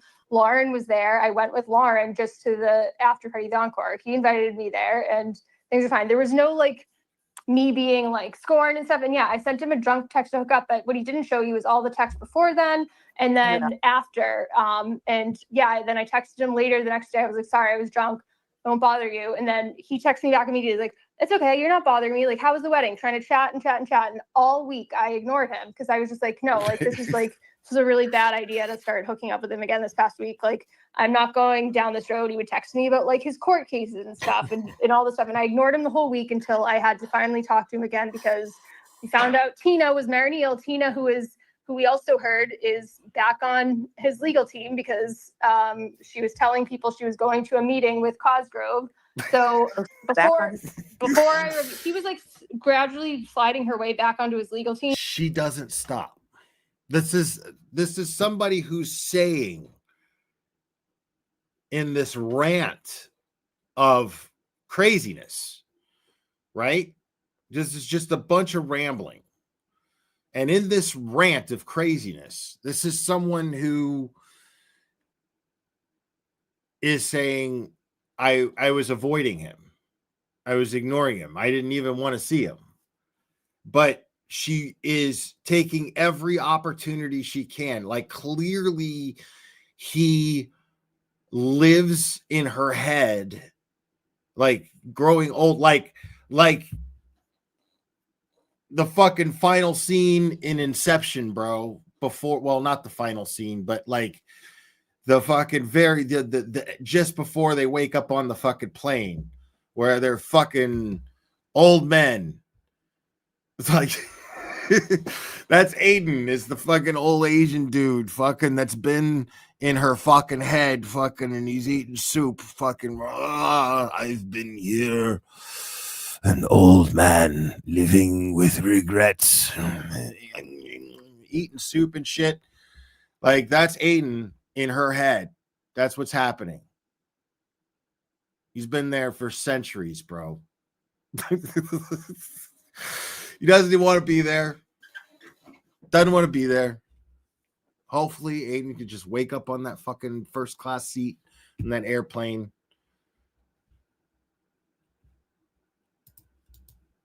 Since he and I broke up, and I got the word that she actually went to a meeting with Tully and Cosgrove that week. So I was like, I was like, I've been like so happy, like not talking to him. I've been ignoring him all week, but I think I have to tell him that Tina's Marinil before I drop this bomb on the internet, but like to expose her. So like this thing that I was like scorned and missing him, like it's just couldn't be further from the truth. Like, I have moved on. Like I get so like annoyed and just in serious eye roll every time. She said that shit with her whole chest. I've moved on. Not being Mrs. Turtle Boy anymore. It's just like, again, dude, no, most of the people in my like real life don't know what a turtle boy is. Like, imagine thinking that I'm devastated. Like, and he would tell me how like people only like me. I mean, they know now because I'm his girlfriend, and that's like basically just all the steps to me. He wanted me to always feel lower than him, and the last year and a half we were together, like I kind of lost myself, and I was just always in kind of the background of everything, even in my own life, because it was focused on him and me dealing with every like fire that I had to put out with him in his life. And I'm finally feeling like myself again. Like she's out of breath from ranting crazy and she won't stop. But she's over him and she's moved on. And people are acting like me responding to him is like, this isn't who she is. This is a mental breakdown or something. Like, no, this is who I always was. I was a strong person before him. I agree. I don't think that this is a mental breakdown. I think that this is just the mental breakdown that has been ongoing. Like that kid Mamek in that fucking one movie. The Jacket. Y'all ever see that movie, The Jacket, with Adrian Brody? And that kid Mamet, I think his name was, or Mamek or something like that. and he was just constantly in a seizure, that's what she is, just in a constant state of mental breakdown. It's not like, oh, I'm normal and I'm okay and I'm having a mental breakdown once in a while.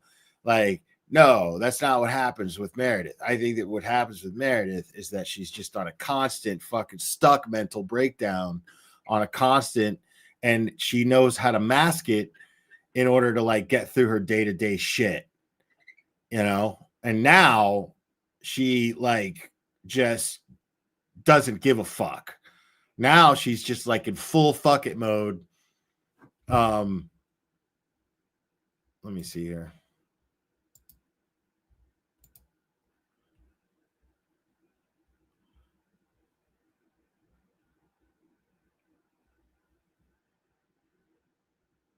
Oh God. Yeah. Thank you, Cherry. Yeah. I mean,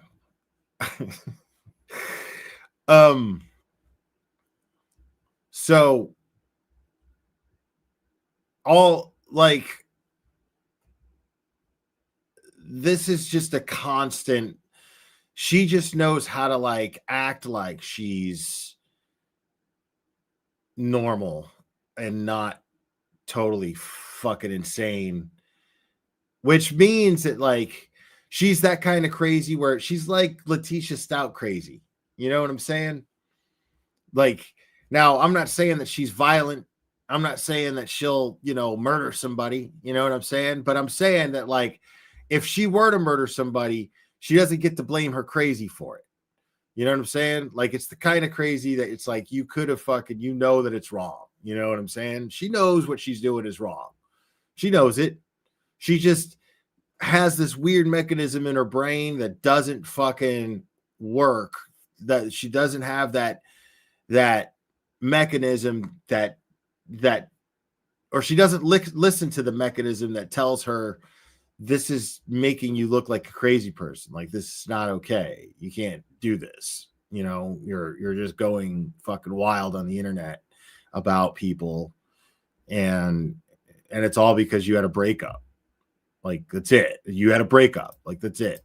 Going to be a strong person after him, and it just took me a little while to come back to myself after kind of.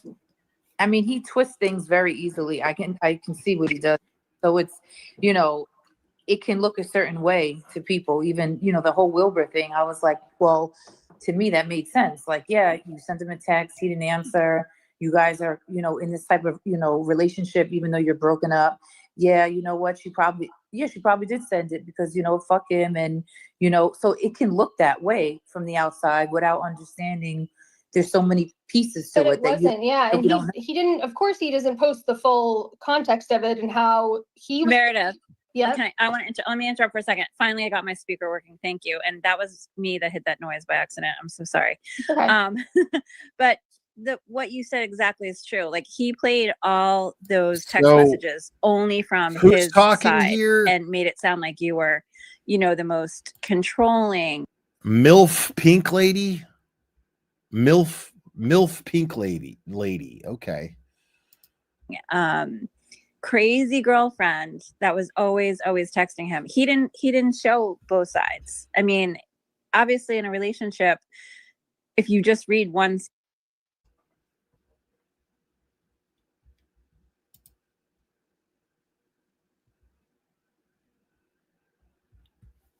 Fuck.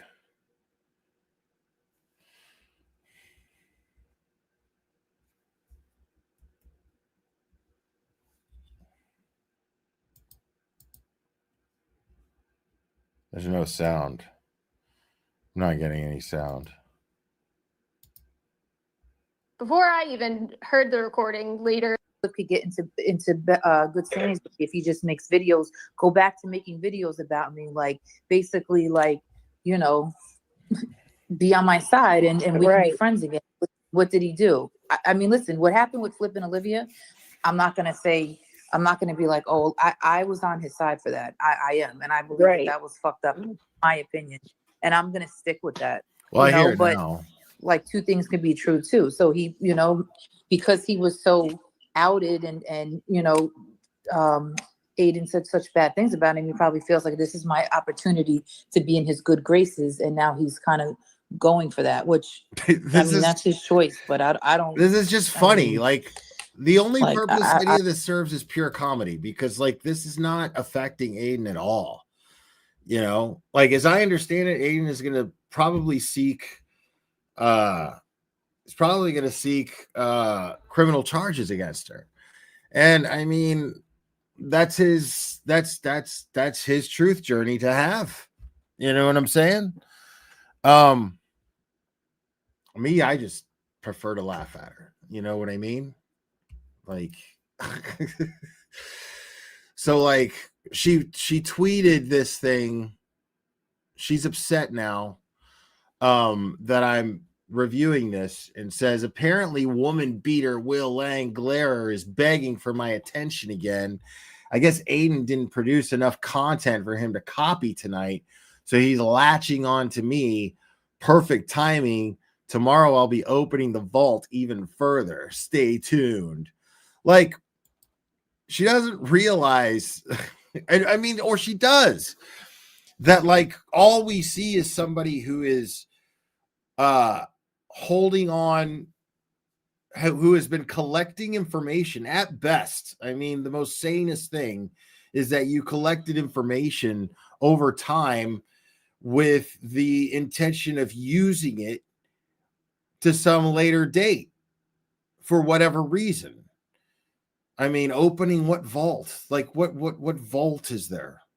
I never had any private conversations with this person at all. Like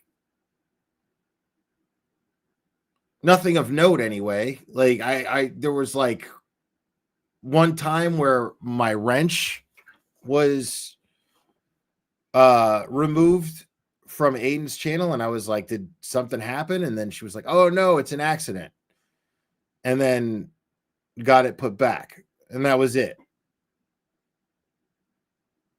Like,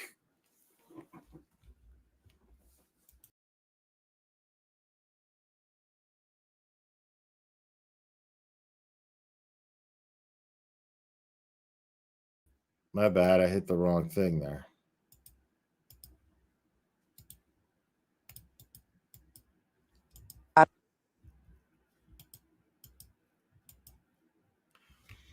I don't know why the sound keeps cutting out here.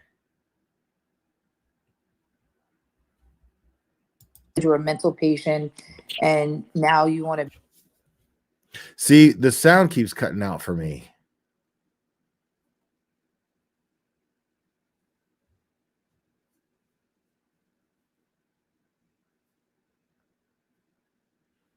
It's all because of his hatred of me, which is so weird because Aiden has done far worse to him than I ever did. Right. You deleted like, oh, is he like, oh, that's why. That's his dumb bullshit. Jesus Christ, man. You have the fucking balls to put this behind a fucking paywall? Kit Kat Nurse is definitely not, I don't want to speak for her, but she's not on that side, for lack of better words. Okay. But there is another Kit Kat who's if it's the awful. kitty, is it the kitty Naps that hates Jason and is like fully teaming in? No, I will not. Dude.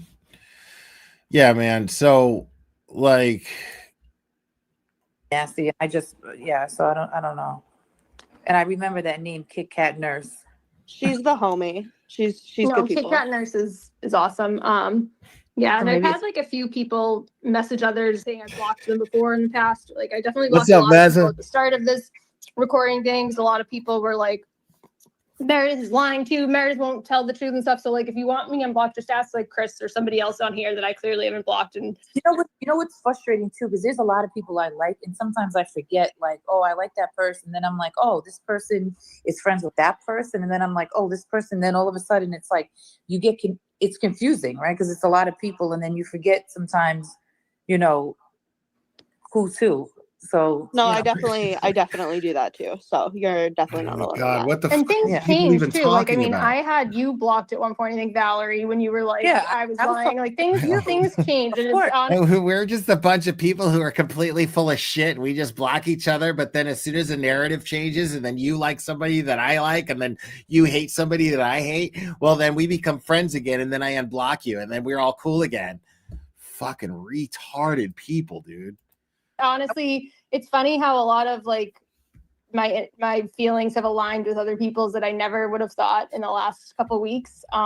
Ditto. Valerie had me Ditto. blocked, and you should have, because I was mean to you, and I already apologized. Oh, yeah. I was mean to you, and I'm sorry. Well, we're all good now because we all hate Aiden. So it's all I think the important thing is, and the mature thing is, when you get new information about things and you Yep. say to yourself, you know what, I'm going to change my opinion about this based on this because I have new information that makes me feel differently. And you could say like, you know what, maybe I was wrong about that, or maybe I feel differently now. Yeah. And nothing is just black and white, right? So, you know, a lot of times on the internet, people are attacking you.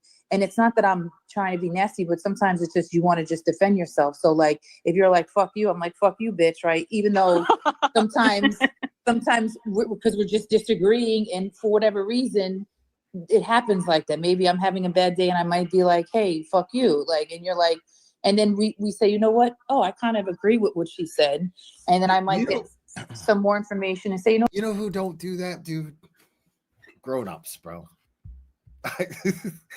I never had a day where me and Aiden were like, fuck you, dude. Well, fuck you. Hey, man, sorry, dude. Hope everything's cool. We've never done that, bro. You know what I'm saying? I don't have that shit with fucking Mazza. I don't have that shit with fucking Bob Mata. I don't, that doesn't happen, dude. Like, like that shit. I don't have that shit with Annie. You know, like, that shit doesn't happen. The only person that happens with is Cherry. That does happen from time to time with Cherry, but that's it. It's literally it.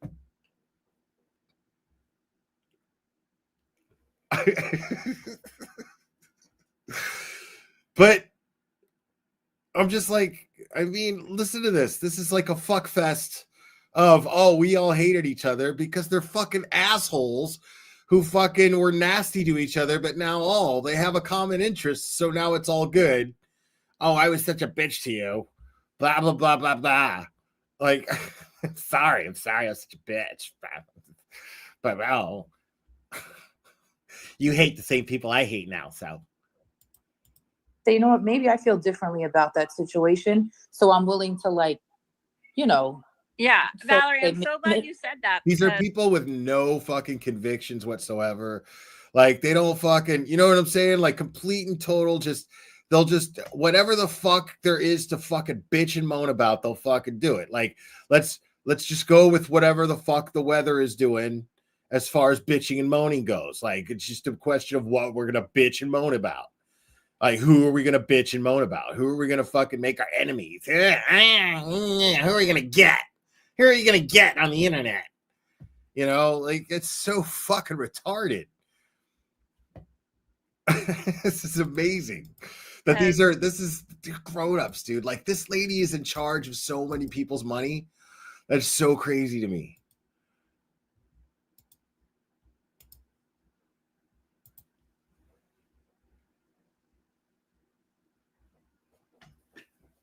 Hey, like LM.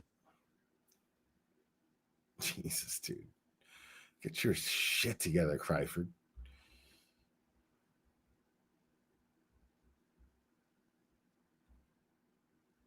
This fucking guy.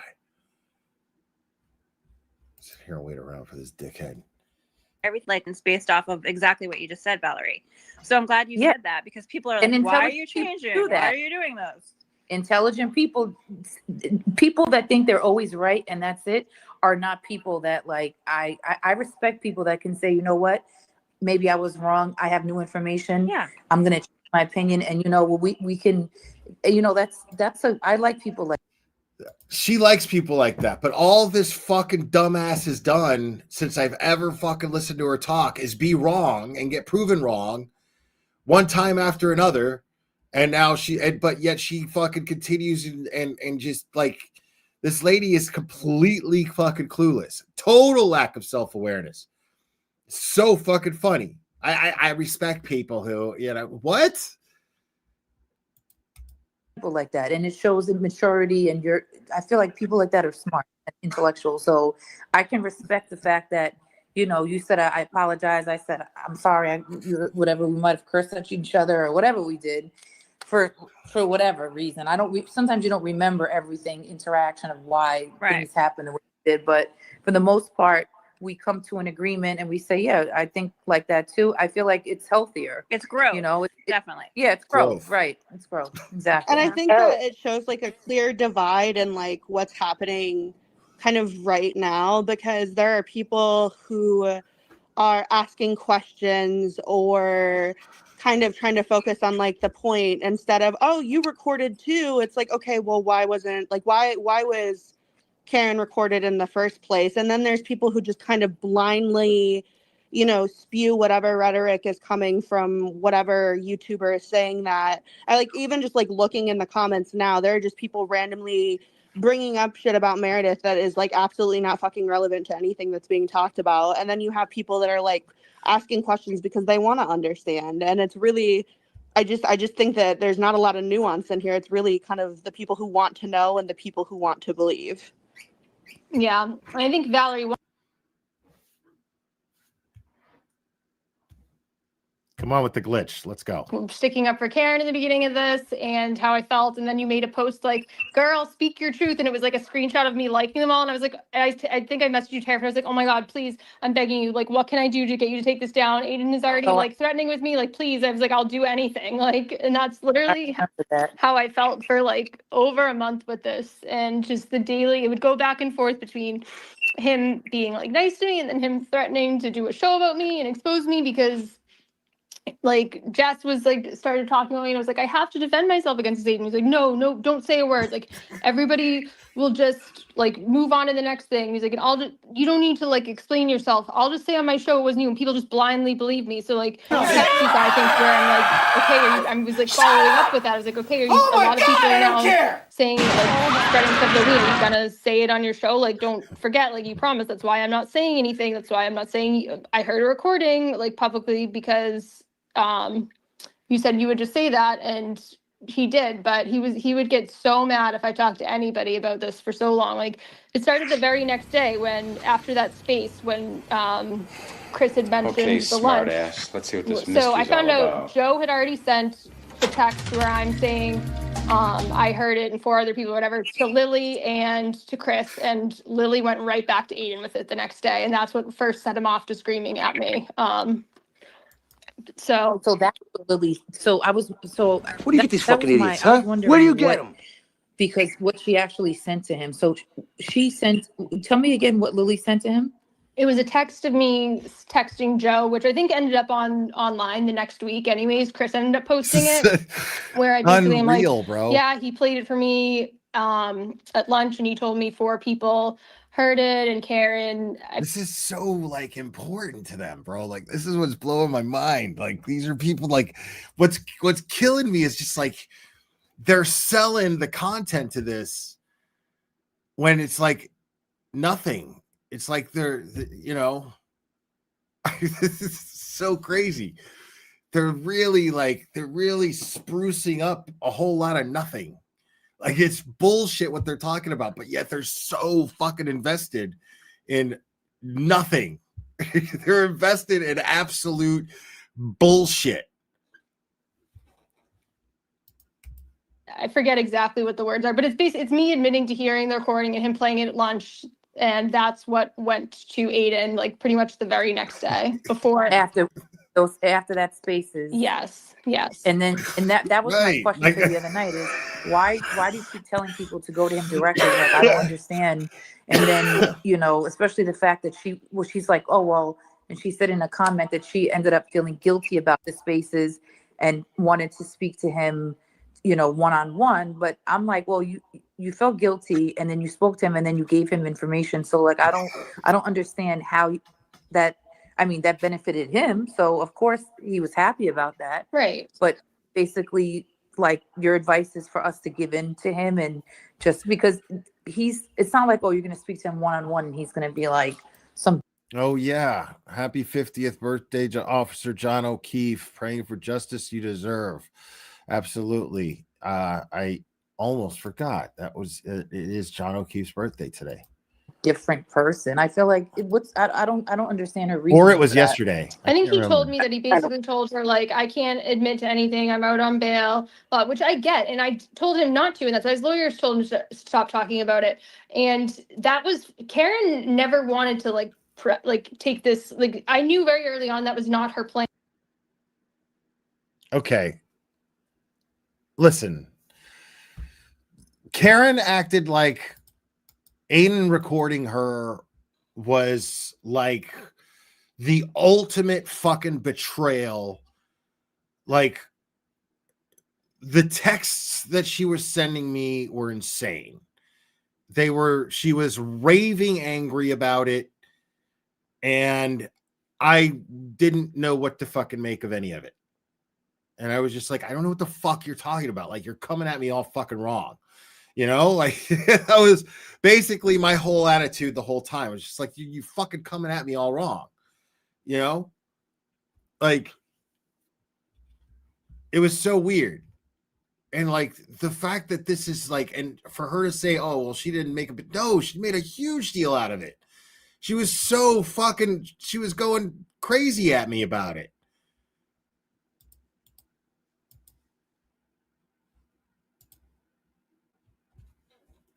Aiden needs to stop like talking so much crap about her, or we will like take legal action, and that's it. And of course he couldn't help himself, and she still hasn't done that. Nobody wants to send him to jail. Nobody wants to take him away from his kids.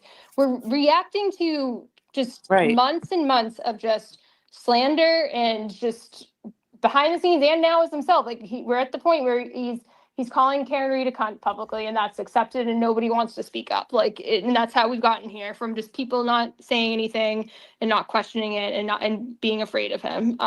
Yeah, they created YouTube channels. Like, listen, Ray from Dallas. Yeah, people get crazy. They're like, oh, you can't stop talking about Ray from Dallas. I'm like, listen, I'm gonna bring it up because it's an example of the behavior that he's doing, right? Like, Ray from Dallas is a perfect example. Like, that channel was created just to bash Karen Reed and bash anybody that's against Aiden, right? That's what that, and Will, because I honestly, I feel like Will kind of, I think Will kind of like put it into motion, and then, you know, then it's kind of like what in Aiden emotion is like, all right, because I've seen him in the comments and stuff, because yeah, I've listened to it. He talks shit about me, so of course I want to hear what the hell he had to say a few times. I mean, I don't watch it anymore. It's been a while, but yeah, that whole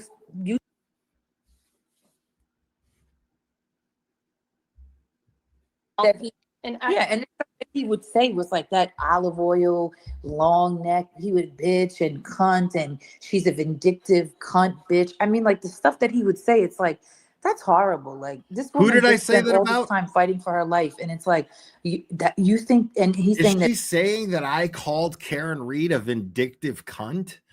I did no such thing at any point ever. Hold on, I want to make sure the vindictive cunt bill. That he, and he would say was like that olive oil, long neck. He would bitch and cunt, and she's a vindictive. Maybe she's talking about Aiden now. I don't know. Cunt bitch. I mean, like, the stuff that he would say, it's like, yeah, I don't think she's talking about me. Like, this woman just spent all this time fighting. I mean, I know she's not talking about me because I didn't fucking say none of that shit. For her life, and it's like, you think, and he's saying that Ray from Dallas is awesome. Like, that really is just Ray like, from Dallas is awesome. That in itself. I think we've all been bitched Ray by from Dallas Ray. is awesome. I just want to say, Valerie, I am, after now, like, I haven't listened to him since he did a 10-minute rant on me that he posted on Twitter a few weeks ago, and just the way I felt hearing that, just like the guy, just his aggressive voice, just, like, threatening me, like, talking about, like, you need, like, you miss like riding Aiden's dick and like just the way you're just it's I was so See, like I just could not stop crying hearing that. And now I won't talk like that. I mean, that's not my way. And you know what I'm saying is like, here's my thing is like, just because I won't go a certain direction doesn't mean that I think that somebody going that direction is shitty for doing it. Because the thing is like, look at the nasty shit these people have done. You know what I'm saying? I don't feel bad because somebody's told them some nasty, disrespectful shit. They're disrespecting the whole world on a constant basis. They just get off on fucking just finding who they can fucking be disrespectful towards on the internet and fucking make a thing out of it. I don't feel bad for people getting fucking insulted who are like that. Fuck them. You know what I'm saying? Like you're not going to sit here and make me feel like you're a victim because somebody told you, oh, you miss riding that dick and blah, blah, blah. That's whatever, dude. Quit acting like a goddamn fucking skeezer and people won't fucking talk about you like you are one. You know what I'm saying? Like, you can't be fucking out here fucking blasting all over the goddamn internet your fucking personal shit just because you didn't fucking want to be broken up with, and then expect fucking people to just be like, oh my God, that poor girl. Get the fuck out of my face with that shit. Poor girl, my ass. Now, if you had just quietly went the fuck away instead of attacking the whole goddamn world,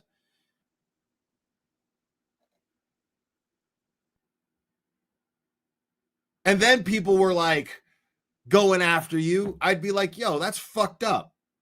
You know what I'm saying? Like, that's not cool. Like, all this girl did was just fucking have a breakup, man. She just tried to live her life, man. Let her fucking live her life. Y'all are fucking assholes. Back off. You know what I mean? But that ain't the case. That's all anybody else wants is just to fucking knock her crazy shit off.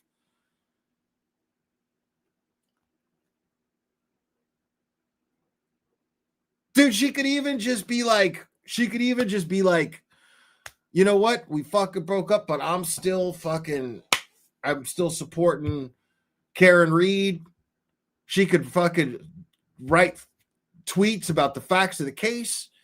People would still be like, oh, well, okay, well, you know, she's still insightful and she's, you know, she's not with Aiden anymore, but, you know, there's no reason to be like, well, fuck her. You know what I mean?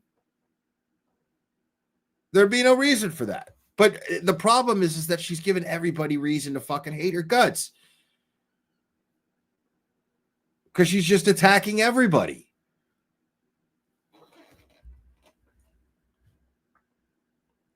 All because she got dumped. Now I'm ashamed of myself for letting it feel that way because he's just a disgusting person and I should never let that get to me. But I am so sorry that I never that wasn't what triggered me to stand up to this and stop with this alleged recording shit sooner and stand up to him. I'm sorry that it took just me being personally. That's all bullshit right there. This isn't about a fucking record. She doesn't give a fuck about any fucking recording. She's sitting here acting like, oh, this is about white knighting for Karen Reed. Bullshit. Because every single other tweet is about Aiden. Everything. Some personal shit. Some shit, oh, I'm going to let this out of the vault because I've been holding on to it and hanging it over your fucking head. That is not about fucking helping Karen Reed. It is about hurting Aiden. That is all. And you're showing the whole world this. And then you're sitting here expecting people to believe, like as if we don't have eyes, that, oh, it's the recording was just such an injustice and I couldn't keep quiet about it. I had to do this noble thing and fight for the honor of Karen Reed. Because she was recorded without her permission, allegedly. Bullshit. Nobody buys that shit. Nobody fucking thinks that you're fucking some fucking crusader here. You're a fucking scorned girlfriend that won't fucking go away. You're a fucking tick that was burned off, but the head stayed, and now it's like, fuck, now I gotta get the fucking head of the tick off. Blasted by Aiden enough is what finally pushed me to this point, because the people that have gotten destroyed, like you and others in this, it's not fair, and it's just wrong, and I'm sorry for not speaking up sooner. Oh, well, that's okay. I believe it or not, I don't think Ray from Dallas is funny, but some of the stuff that he was saying, I was just like, you see, look, man, I'm not in fucking New Hampshire.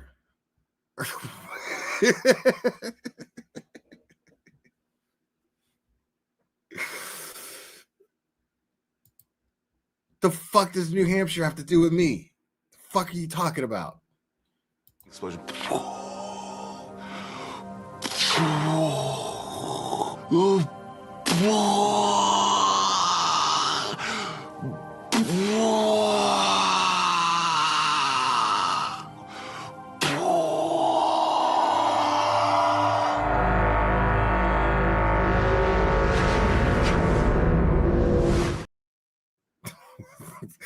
I'm just being a dick. I know what you meant. you know, it's laughable. It's just like it's disgusting. Yeah. Anything I would cry about. So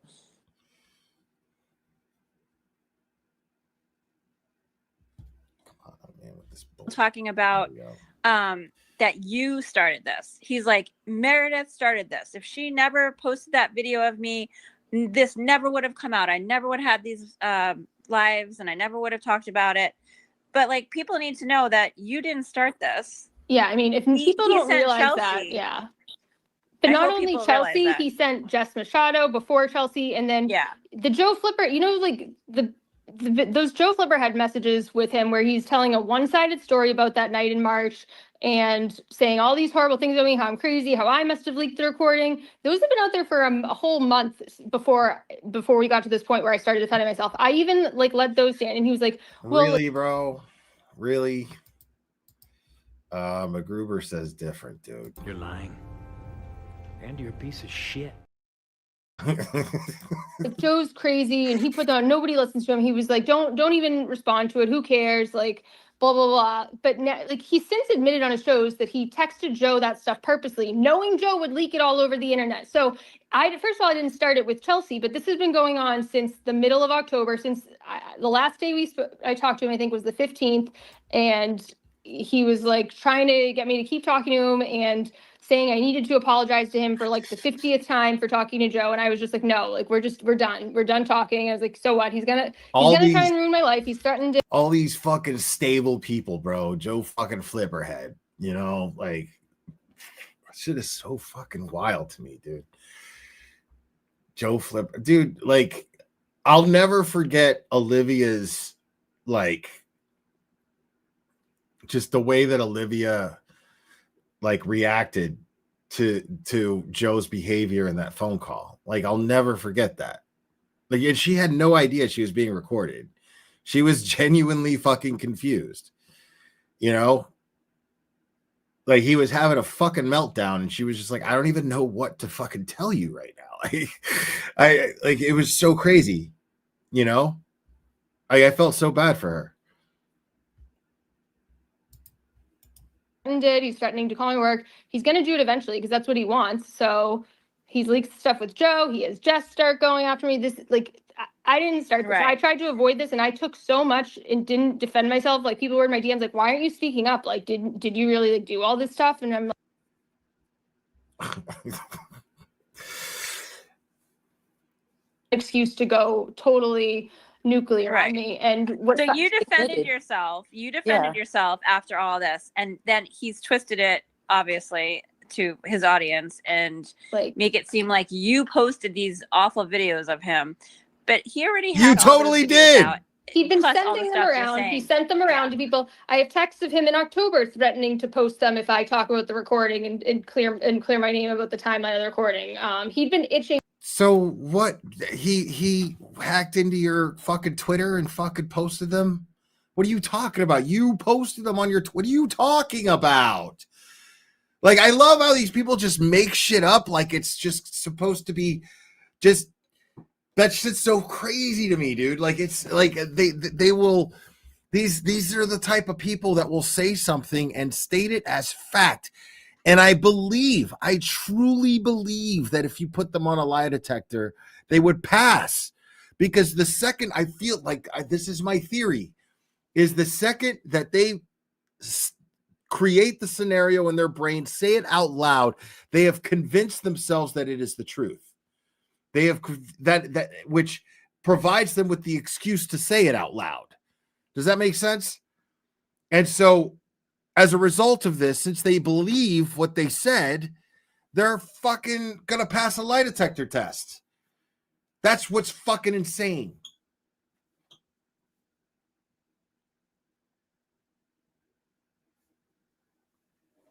Remember Costanza? Jerry, remember, it's not a lie if you believe it. That shit is facts, people. Itching to do this. Chelsea posted the first video when she came on Twitter, like the week of So it was Thanksgiving. convenient for him. It was convenient timing for him to just be like, well, no, it's all Meredith's fault. Meredith's responsible for everything. Chelsea admitted the other night, she admitted that she came on to Twitter to defend her friend. She literally said that. Yeah. Oh, she said to save her friend. To save her friend. He was scared. Remember, he was scared. She had to Scared save of him. what? So that scared of what? I hadn't spoken to him in over a month when you did this. Over a month. October 15th was the last time we spoke. Scared of what? And I mean, this girl is not smart. She's afraid of a long expression that's been going around for ages. She thinks I told her to kill herself. So she's not a smart girl. So but that I don't know what narrative has changed. Remember, she first said she came on. Yeah, like I got a lot of comments on the the post I posted that young black economist chick. Like, she's always in people's chats just trolling and just whining. And she used to seem cool. Like, I don't know what happened, but she started doing that, and then she just DM'd me out of nowhere. Like, the timestamp on the DM was like 3 a.m. Like, I was asleep. And she like DM'd me, like telling me that I tried to kill myself and failed, and like all this shit, like and that I should have finished the job or something like that. So I posted screenshots of it, and I posted screenshots of it, and like, not because like, oh my God, I'm struggling because of this. I don't have those kind of fucking episodes, man. And so like, it was like, all it was just, I just wanted the community to see, like, this is the level of fucking, this is the depth that this idiot will go to, is to DM you like a crazy person and tell you to fucking kill yourself. Like, that's fucking crazy, dude. So I just put that there because I know she shows up in people's chats and people see her. So I just wanted her outed as the kind of person who sends DMs like that. That's all.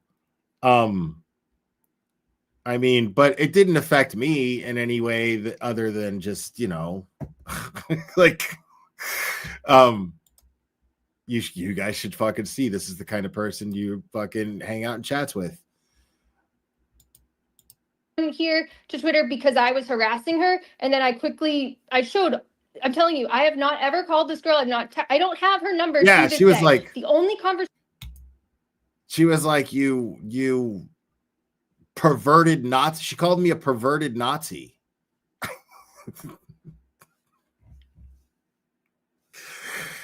Dude, I'm Dominican. I have cousins darker than her. Like, I'm not a Nazi. conversations we've had is when she came in my inbox on Facebook accusing me of friend requesting her 3 times. I don't even know how you do that if you send it, like, I don't know how you would, like, she was just showing the same screenshot over and over again on different dates. Yeah. As a pending friend request. I don't remember friending her. If I did, I told her, like, other people did at the time have access to my Facebook because they wanted to see Karen Read stuff. Somebody else could have hit it. I don't know. I've liked things accidentally. I even said, I was like, I may have done it, but it was accidentally. I'm like, this friending thing 3 times. But it was so weird because she was being so, like, strange about it. So I even did ask Aiden, I was like, do you know this person? Like, why is she so weird about a friend request? Because I blocked her on Facebook, and then she messaged me on another Twitter account, like a Twitter account about it too, like a couple days later. I'm like, you're still like worked up over a Facebook for friend request from somebody who has blocked you on Facebook? Like, it was fucking weird. So I asked Ian, so I was like, do you know this person? He's like, oh yeah, she's just like a fan or something. I was like, why is she messaging me this weird stuff on Facebook? He's like, I don't know. I have like a lot of crazy fans who message me weird stuff. I was like, yeah, that's true, because there are other crazy people like that follow him that message me weird stuff. Nothing like aggressive like that.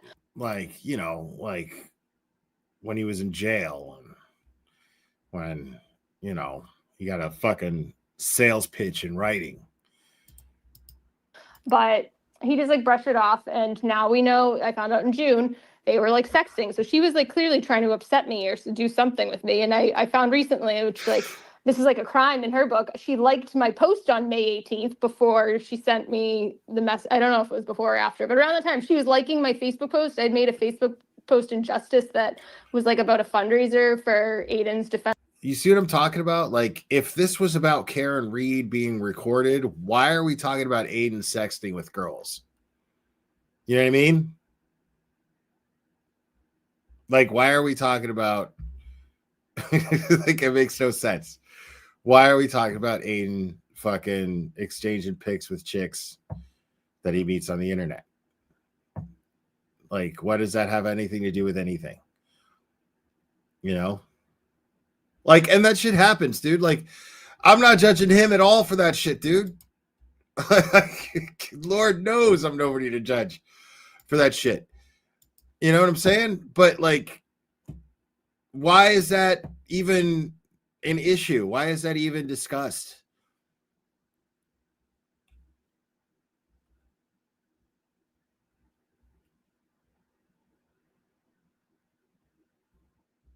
Like, it happens, you know, you get DMs from people from time to time, and it's like, okay, you know, I mean, it happens. It's like, can we be adults about it? You know what I mean? Like, let's just get real, you know, like, what do you think is going to fucking happen? Like, how do you not know this about fucking Turtle Boy? You know what I'm saying? Like, the dude has never been not candid about his own shit. You know, how are you so goddamn shocked? You know what I mean? Like, I'm not saying it's right to go behind, you know what I'm saying? But you stayed with the dude. You're not mad because he sexted with other girls. You're mad because he left you. That's why we're here, because had you not broke up with him, or had he not broken up with you, none of this shit would be out in the open. You wouldn't be on a Spaces talking about it. It wouldn't be like, because otherwise you would have been on a Spaces talking about it after you dumped him for what you considered to be cheating. So once you dumped him for what you consider to be cheating, which is what didn't happen, well, then that would have made more sense for you to go on Spaces and talk about it, like as if it mattered. But since that didn't happen, well, then it doesn't fucking matter, really, does it? What matters to you is that you got dumped. That's why we're here. That's why this is all happening. The whole fucking community is feeling your scourge because you can't handle being fucking dumped like a big girl. Everybody gets dumped, dude. That's life. Grow up. Move on. Amy McCabe, thank you so much. How could she hook up with a man that's married and then complain about him cheating? It doesn't make any sense. Good point. That too. I mean, defense fund, like a dinner at Chili's or something. And she liked it. Clearly, she didn't really like it because it was a dinner that I was going to be going to with Aiden. So I'm She assuming, probably liked it by mistake while she was being nosy looking at your stuff. or Yeah. she was trying to like send a message. I don't know. Or like, oh, look at me, like, you know, to make it like, yeah. I don't Yeah, know. but she comes on here claiming she's on here because I've been harassing her for months and I called her 2,200 times. It's like, girl, if somebody Nobody calls you believes 20 her. Nobody she still has Nobody not believes shown a This single is screenshot of amazing. anybody calling her 2,200 times. The girl, I would have hoped you've gone to the police by now. I like put the math in for like the months since this happened, and it was like it equated to like somebody calling her every 20 minutes for like 4 months straight. Like I would have hoped you've gone to the police by now, and she Yeah. still refuses to show any proof of it. The one text she shows, again, not even my number, it's some random number.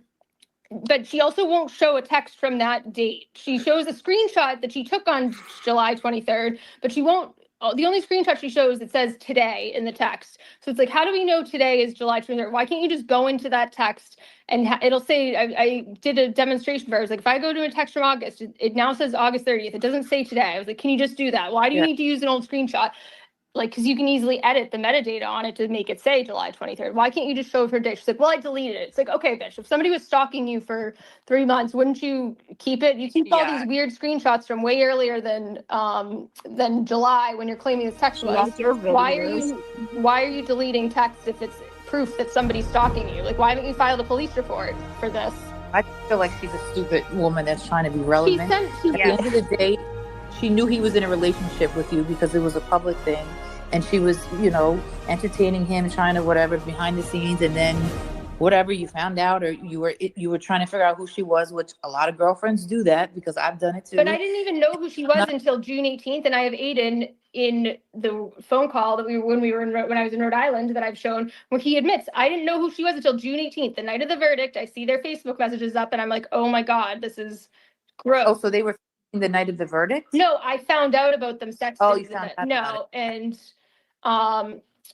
this is like I think the earliest one was in April. So before she started with the weird messages to me, the friend request, but it was definitely going on in May too when she sent me those weird messages about friend requesting her. So like this was happening while she was sexting with my boyfriend. She knew that we were still together. We were still like publicly all together and stuff. And besides what he tells it, he's like, oh, like we broke up and stuff. I think my text and call log with him tells a very different story. Oh, you guys are on a break. But God, listen, men will say that, oh yeah, I was talking to this girl, we were on a break. It's like, you know what? Okay, whatever. And I don't blame the other people except for Chelsea, who's like going after this, but still, like I would never, when like we had a public relationship, obviously, I would not be going after and actively pursuing somebody who's like clearly still with somebody, like to some extent. I just feel like she just looks stupid to me, like to come and try to say, oh, you know, she's harassed. I mean, it's just like she came in, yeah. And you see the text she releases recently where it's in July and she's like,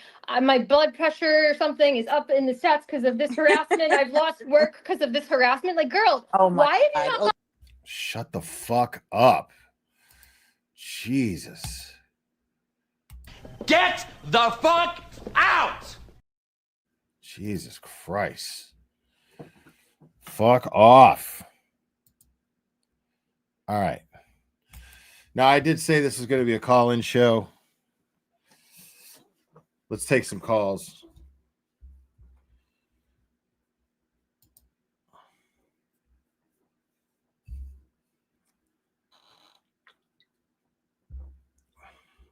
Yeah, I mean, but nobody, like, I honestly, I could give a fuck about Aiden sexting with fucking girls, dude. Like, and how she feels about it. I don't give a fuck how she feels about that. I'm being honest. Call me a fucking asshole. I don't give a fuck how it affected her. I don't give a fuck.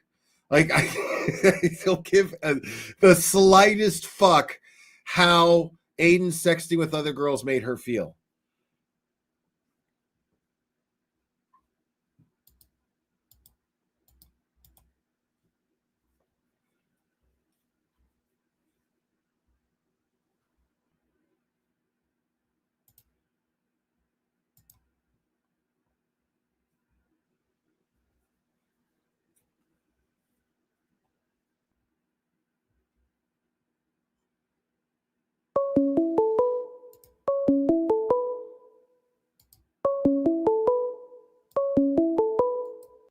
Call from. You're on. Who am I speaking with? Well, it's specially appointed prosecutor Robert Cosgrove. It's specially appointed prosecutor Robert Cosgrove, everyone. Yeah, I'd like to apologize to the antenna people for voting yes for the petty stream. Okay, you don't have to apologize. It was a fair vote, and everybody won because I still kind of did a petty stream anyway. I just didn't go members only. So I can't take any more of that shit. I was done with it. Like it's just and it shows how like what Crawford's fucking priorities are. Like he put that shit up as content, you know? Like I understand talking about it, at least talk about it. Like that's what I did. I made the best out of that amazingly boring shit that I could. But like, you know, I mean, and it turned out to be worth paying for the membership. Yeah, but like Crawford wasn't even quarterbacking the thing. You know what I mean? Not at all. Like he was just in there, just lurking, like totally into listening to girls hate Aiden. Like, what does that make? That makes you a girl who hates Aiden. Right. Further proving that he has no original fucking content of his own. None, ever. I mean, did you just imagine him trying to riff for a half hour, an hour? I mean, what are we listening? You know, what are we gonna get? We've heard him try to riff. I mean, and it's ridiculous. You know, he was yelling at tumbleweeds in the woods the other day in an extreme close-up, which nobody needed. And that's the best revenge, bitch. And that's the best revenge, bitch. I'm out here in the woods screaming at trees. I mean, how pathetic was Aiden the other night watching football with 8,000 people? That's the best revenge, AIDS. And that's the best revenge, bitch. Where were you when I was getting Cleveland Steamers in the 5th grade? Where were you, huh? What were you doing when I had 2 black guys taking me to school every day in the 5th grade? Yeah, and I just kept getting up when they would punch me in the mouth, but I kept getting up. Where were you? I don't know. Were you? Probably in it. AIDS. Probably in a different school in a different district of Massachusetts. Probably in a different grade. Probably fucking killing it somewhere. I don't know. I mean, what the fuck are you doing? Jesus Christ! Listen, if you're gonna do an extreme close-up of your crop duster, you might want to trim that bitch. You know, you look like you should be. You look like you should be in Philadelphia next to a barrel fire, drinking hooch out of a fucking bag. A fucking bag, just totally fucking with fucking fingerless gloves and shit. Yeah. Talk about do. Yeah. With his fucking Cookie Monster eyes looking all over the place and shit, yelling at the trees. Hey. I mean, gee, you know, come on, man. Hey. You gonna finish that? Hey, can I get a hit off that hoop? Holy shit, dude. I'll trade you. What do you mean? I'll trade you my trousers. This guy just gave me his leftovers. I'll give you the fucking leftovers. Just give me a sip of the hooch. Can't, bro. Come on, man. Hey. That's a cute dog. Want me to walk him for you? Cute dog. But listen, if I get into an altercation with him, like, don't hold it against me. Sometimes I like to run up to people when they're playing the guitar, when I have customers' dogs. Sometimes shit like that happens, but believe me, he'll go to the bathroom. Do you have any plastic poop bags? 'Cause I don't have any. I ran out. I ate my dinner out of them yesterday. I fucking them all out. What else is? I'm going to continue to have a good life under this box. What else is going on, Kasi G? Oh, I'm everybody. The new thing this week is not the Velcro shoes, but the blue top or blanket I had behind me in my. I can't tell you how many friggin' messages I've got. Hey, Kasi, you gonna take your fucking blue curtain down, you fucking old prick? You know what I mean? And what's you look like you're a hoarder. You gonna take care of your liver spots, you old fuck? All right, yeah, okay, I get it. I mean, what's with the fucking curtain? Wasn't even a curtain. I don't know. It's all I had hanging around. Looked like it looked like a fucking like a binky. Looked like a security blanket that you hung up. Well, really, what that's my wife's blanket, and I didn't have anything. I took it off her real quick and I hung it up. It's actually an old shower curtain. That's what she uses for a blanket down there. Okay. But yeah, I mean, it is what it is. I mean, what do you want from me?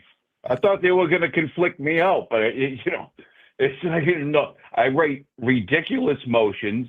I show up with crazy blue curtains behind me. I say crazy wild shit, and they still don't conflict me. It's like, what do I got to do? Just come right out and be like, I don't want to fucking do it anymore. I know. I mean, you're like, if you live that long, dropping hints. Yeah, like, exactly. Yeah. Is there Pretty sure. Is there something terminal we should know about besides your advanced years? No, just the advanced years. I mean, that's it. It gets us all. It does. It gets us all. There's no escaping time. None of us are exempt, Will. We are not. No, we are not. Old age is not a disease. It's called entropy.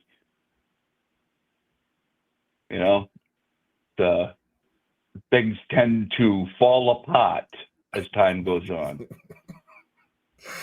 Apparently, you're still holding it up. You're still holding it together, though. Seems like it. I don't know why, but yeah, more ways than one. Jesus. I mean, this is not how you want to be remembered, is it? No, I don't know. Why not? I mean, I don't, I mean, Jesus, let's be serious. How much time is there to really, I ruined my reputation at 104. Big fucking deal. You know what I mean? I guess you're right. Like, I mean, that's the other flip side to that coin is that you're too old to really give a fuck. Like, I get it. Yeah, and another thing is this other thing going around. Kasi threatened Katuni. Okay. And listen, and I've heard people say this. I'm a prosecutor and I'm writing motions. You can't be accused of threatening or witness intimidation in that capacity. I'm not sure a lot of people know that, but whatever, Okay. By the way, I'll bring up another thing. I saw a thing from Grant yesterday saying Katuni's missing.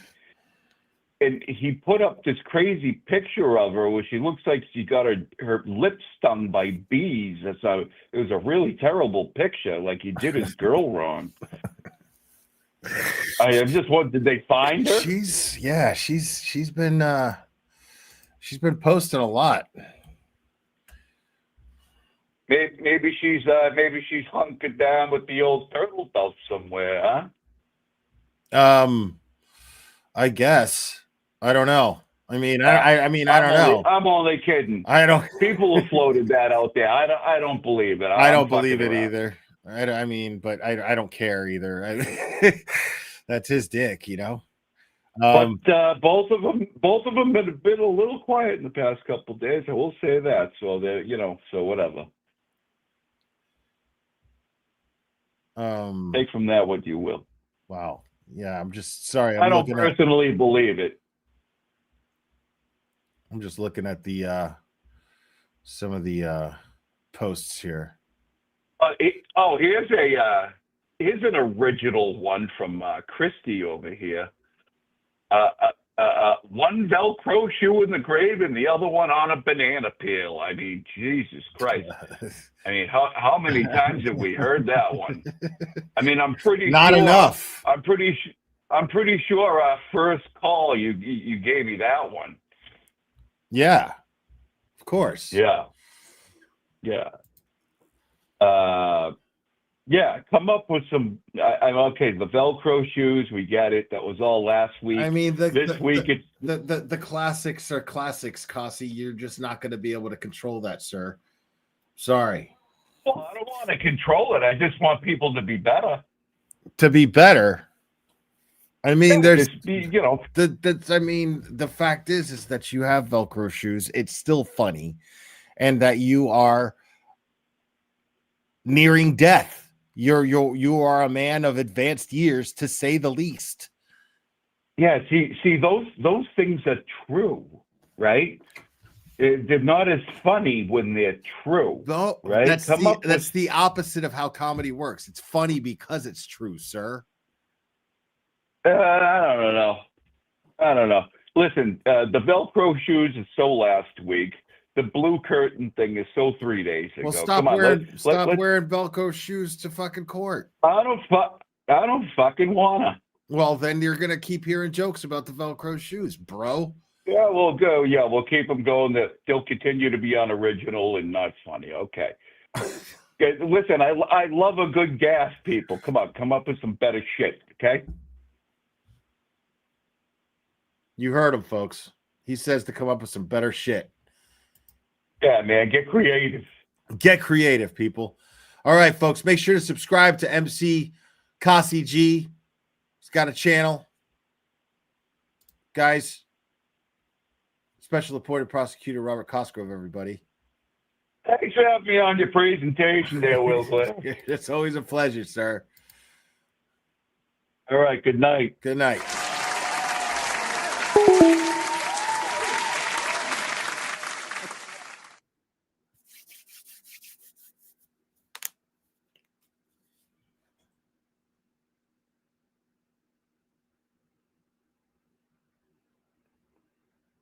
Yeah, I vaguely remember when there was no Velcro. Velcro was all the rage.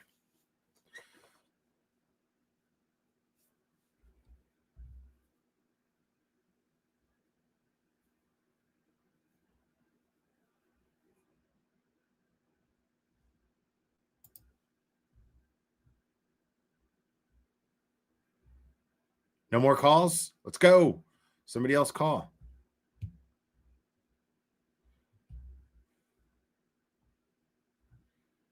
God, dude, I wish these celebrities would shut the fuck up.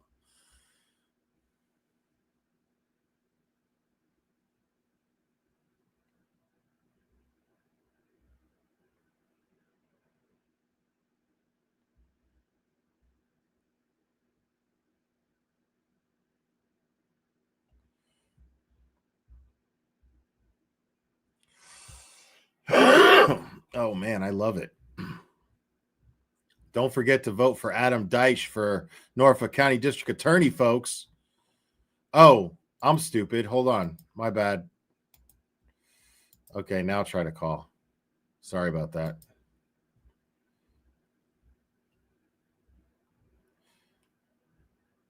See, that's why you guys got to hear the boop sound.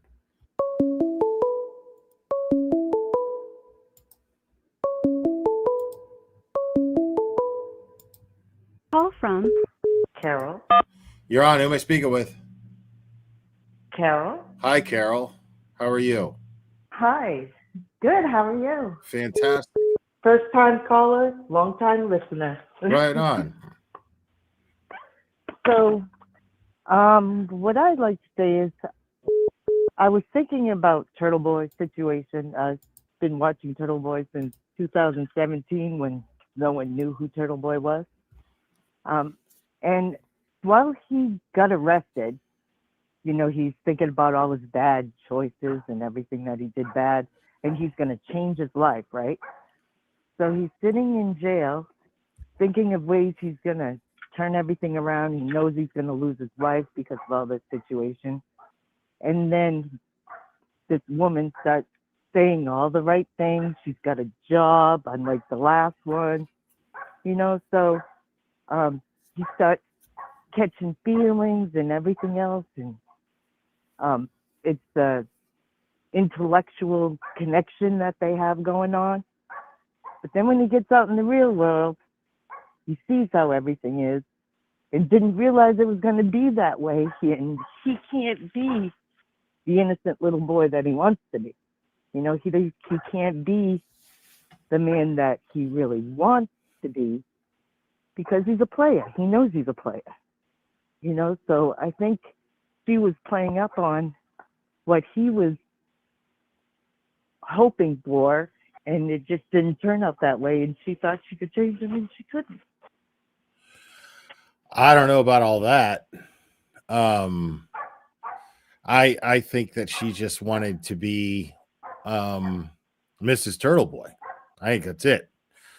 I don't think she was trying to change him. She knew exactly what he was, and then she, if she was worried about whether or not he was doing that stuff and it really affected her, she would have left him. You know, she would have just left. Right. Well, she wouldn't be hanging that, on to the evidence and then waiting till he breaks up with her to expose him as a cheat, you know, and as a liar. You know what I mean? It's all bullshit. Yeah. Like she's pissed because he dumped her, not because he cheated. You know, if you even if that's if you even consider that cheating. So I think that she thought that she could change him, but she had to have something like she did with her last boyfriend that she had. She had to have something in her back pocket to make him try to stay with her. I don't think that had anything right. Well, yeah, she was just trying to manipulate him into staying. Like that's right. Insane shit. You know, like she has the same MO with her ex-boyfriend apparently. So it's just like It's just insane shit, you know. Right. And that's exactly what I was thinking. And it's like, just move on. It didn't work out. You didn't get what you wanted. Just move on. Don't make yourself look like an idiot. You know, I don't understand. I agree. But whatever. I've been married for 1 million years, so I guess that's how it is. Yeah, I guess. Yeah, I don't need that shit. I don't need that shit. All right. Well, Carol, thanks for calling. I appreciate it. Well, thank you very much. Well, you have a good night or good morning. You too. Bye-bye. Bye. All right.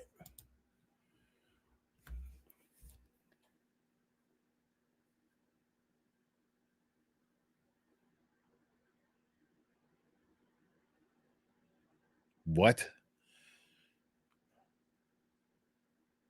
My ex's friend's dad invented those little cups.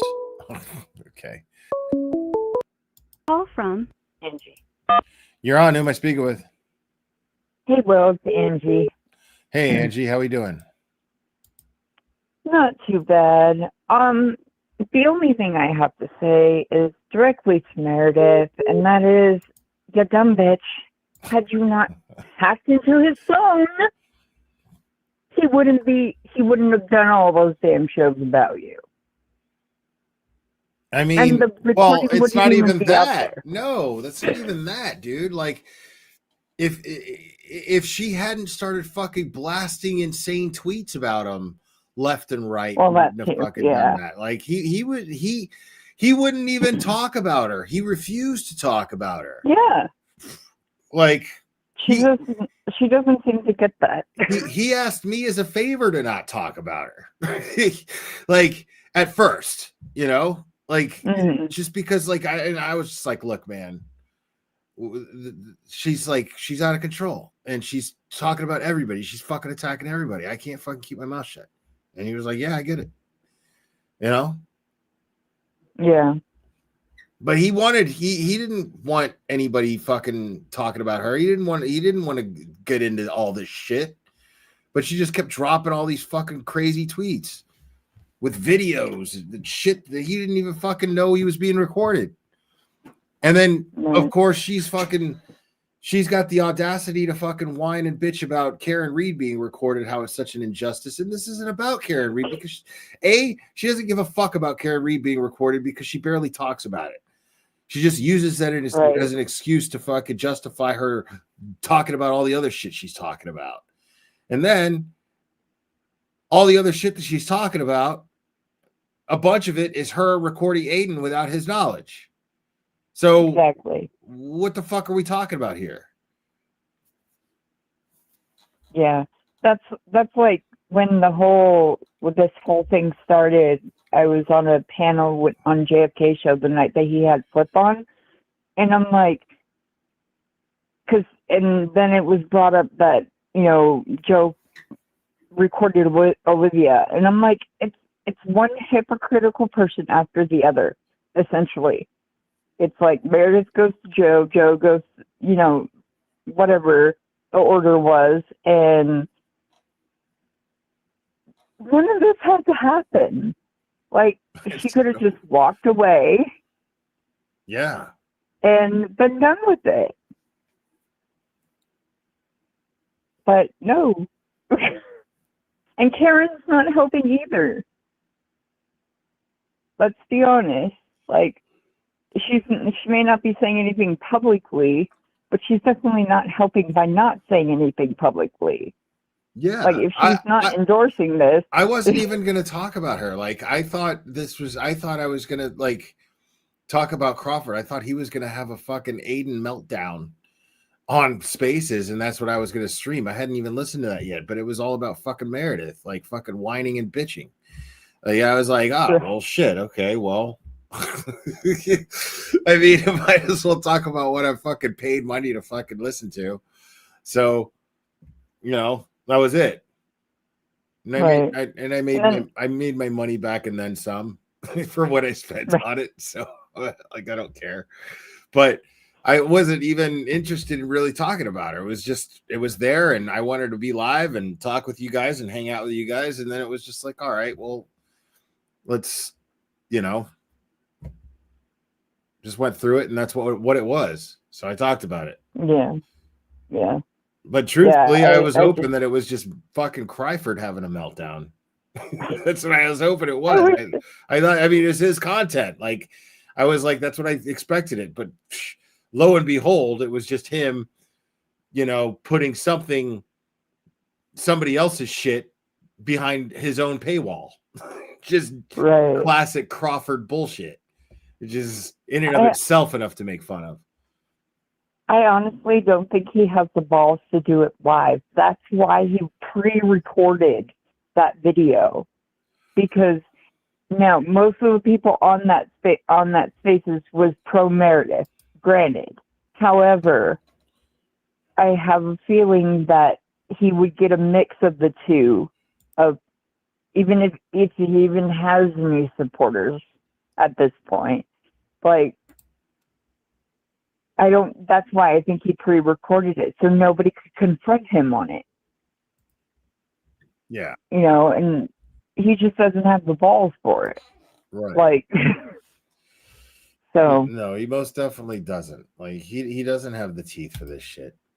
Arlene Wiley, thank you so much. Remember, for 3 months. Need to LOL hearing her bitch all afternoon. Love you. Right on. Yeah, I mean that's the whole thing. Is like, I mean, if we're hanging out, I'm gonna make it entertaining. It doesn't matter what we're gonna listen to. I'm gonna figure out a way to fucking, like we hang out and that's what we do. So I just just did that. And so we had fun. Yeah. Yeah, it has been fun.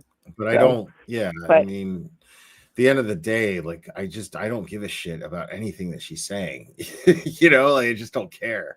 I think it's hilarious that she's so fucking obsessed and acts like this is her whole life. And then when she talks about it, says it's such a weird misconception that this is my whole life. It's like, dude, you fucking post all goddamn day. And they're like the longest fucking posts in the world. Yep. Longest ChatGPT written, like hyphenated in weird spots. Yeah, I don't even have an active Twitter account. Like I have 0 followers and I am following 0 because I am a ghost on Twitter. And yet, because of the algorithm, she comes up in my feed constantly. Yeah, I'm hardly on there too, but it's like it's usually her, Lindsay, and Kate on mine for some reason. Like those are the 3 people I see the most. What's up, Baker? Other than, I mean, Lindsay's at least tolerable to a point. Well, I mean, maybe that's because she's on our side again. It is. Listen, dude. Like, I don't give a shit. I think it's great that she's being helpful and all that, but like, I am not going to forget the person that I hear on that recording. I am just not doing that. Oh, for sure. Like I think it's fine. She's being helpful now. That's great. Grant is being helpful because she is. That's great. Awesome. Blah, blah, blah. Kumbaya. Everybody's fucking happy. I'm all for it. But I don't forget. Don't forget. Right. Right. So excuse me if I'm not holding hands with everyone and singing, but I'm still there at the party. Relax. Yeah. And so I'm gonna let you go, but before I do, shout out to the chat rats because I see you in the chat. Hi, Malin, and happy birthday, John O'Keefe. Like, he would have been 50 today. Like, well, if it's yeah. For me, it is. You not so much, but me, it is. No, I mean, technically, yeah, it is yesterday, but yeah. All right. Well, thanks for calling, Angie. I appreciate it. Yeah, no problem. Talk to you later, Will. All right. Bye-bye. All right, bye.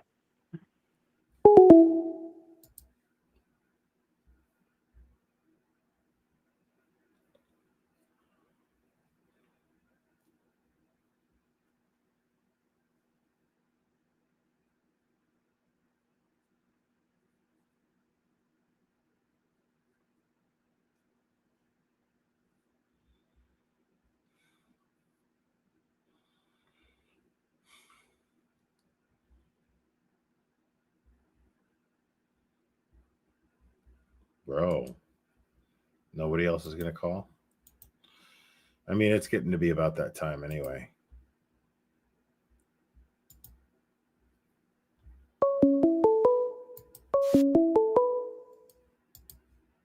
Call from. You're on. Who am I speaking with? Jennifer. Hi, Jennifer. Hey, so I had thought of something like a long while ago of like what happened when she pulled up to that house and he got out. I think she knew she was going to be confronted about the Higgins text. I think she saw everything in the bar out of the side of her eye with Higgins being like going nuts, and she was ignoring it, and that's why she didn't go in, and that's why she was so angry on the phone. Yeah, that's an interesting take.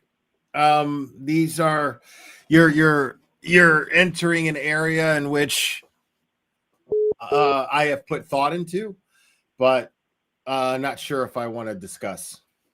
exactly. Oh, okay. Just only That's because just my thought. Because as a girl, only just because I have if you- nothing but speculation, and I don't want to speculate irresponsibly when it comes to that. Well, then I'll speculate. Because as a girl, if you know, you can see something. That bar is too. You see what's going on. Dawn's kind of egging him on a little bit too, and she's like, "Oh shit, that's not what. I'm not going in." He doesn't come out, and then the phone calls of the craziness they're like Meredith calls, where it's just like, I will say this. I will say that the Higgins text messages were most likely a curveball to Karen Reed's defense at first. That's what I think. I think they were coming. She thought they were going to come out that night. There's no way. Higgins is all crazy like that. There's no way she doesn't see that out of the corner of her eye, and she's like, "Oh shit." How do you know there's no way? She's not even in the camera shot. She's already outside. Jen McCabe is talking to her supposedly. So you don't know that. John motioned to him. She was still in the bar, wasn't she? Not that I remember. The way I remember it is she was outside talking to Jen McCabe. Yeah, I don't know. I've always thought about that she thought she was going to get busted about those. Now, I'm not saying that she didn't overhear anything once Higgins left the bar, because he was obviously excited. I'm not saying that didn't happen. I'm not saying that a very different scenario didn't take place on the car ride over to that house that we are led to believe. I'm not saying that didn't happen. Yeah, that was. I'm not saying that happened either. I'm not saying that happened either. So, I'm just not sure I want to explore that. But yeah, that's been on my mind a little bit now, just with all the Meredith stuff that blew up and the crazy texts and the screaming was screamed at Aiden. I'm like, oh yeah, no, she's a little like that too. And if she had knowledge I'm gonna be. Yeah, but those are some fucking pretty specific conclusions to start jumping to. You know what I mean? I'm not ready to get that specific into my conclusions to jump to. No fucking way. You know what I mean? To me, that's irresponsible. Girl. I'm a girl, so I can say well, I'm a guy. That doesn't mean that fucking I know exactly what John was saying or thinking, or I mean. Yeah, why have we never heard from her? So what happened to her right over? Yeah, I don't know. This is all crazy stuff, but there's 100%. It's you wouldn't have gone to the door if you knew you were going to be confronted. But what's the point? Right. The question is whether or not she hit him with the car, and if she was any way responsible. She's not. Even if she fucking I totally even if she fucking on knew, that page. it doesn't. It's a moot point. It doesn't even matter. Yeah. But I'm gonna go ahead and wrap this up. Thanks for calling. I appreciate it. All right. Bye. Bye. All right. Now, guys, that's it for me. Gonna go ahead and wrap this one up, guys. Thanks for hanging out. You guys are absolutely fantastic. Please make sure to hit the like. It helps me out a lot. Make sure to subscribe if you're not subscribed already. Double check, make sure you are subscribed. Hit the notification bell so you know when I'm going live. And guys, thank you for all the support. You guys have been absolutely amazing. It means the world to me. And remember, it only takes a second to stay safe. I love you guys very much, and we will do this again very soon, my friends.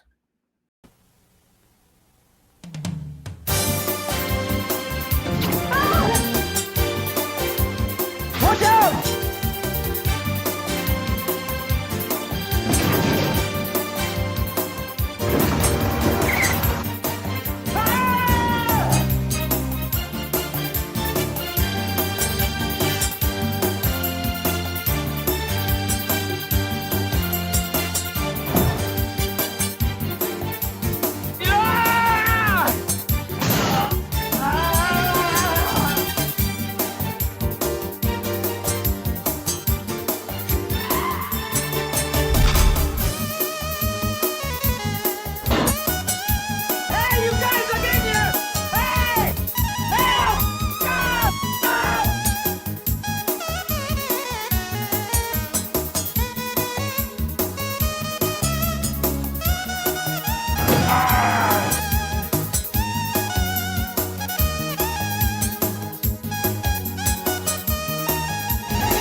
Being retarded means leading a full life. Retarded people go to work or school, just like their neighbors, and come back to a real home. A supervised home, right in the neighborhood, where they belong. Being retarded never stopped anyone from being a good neighbor.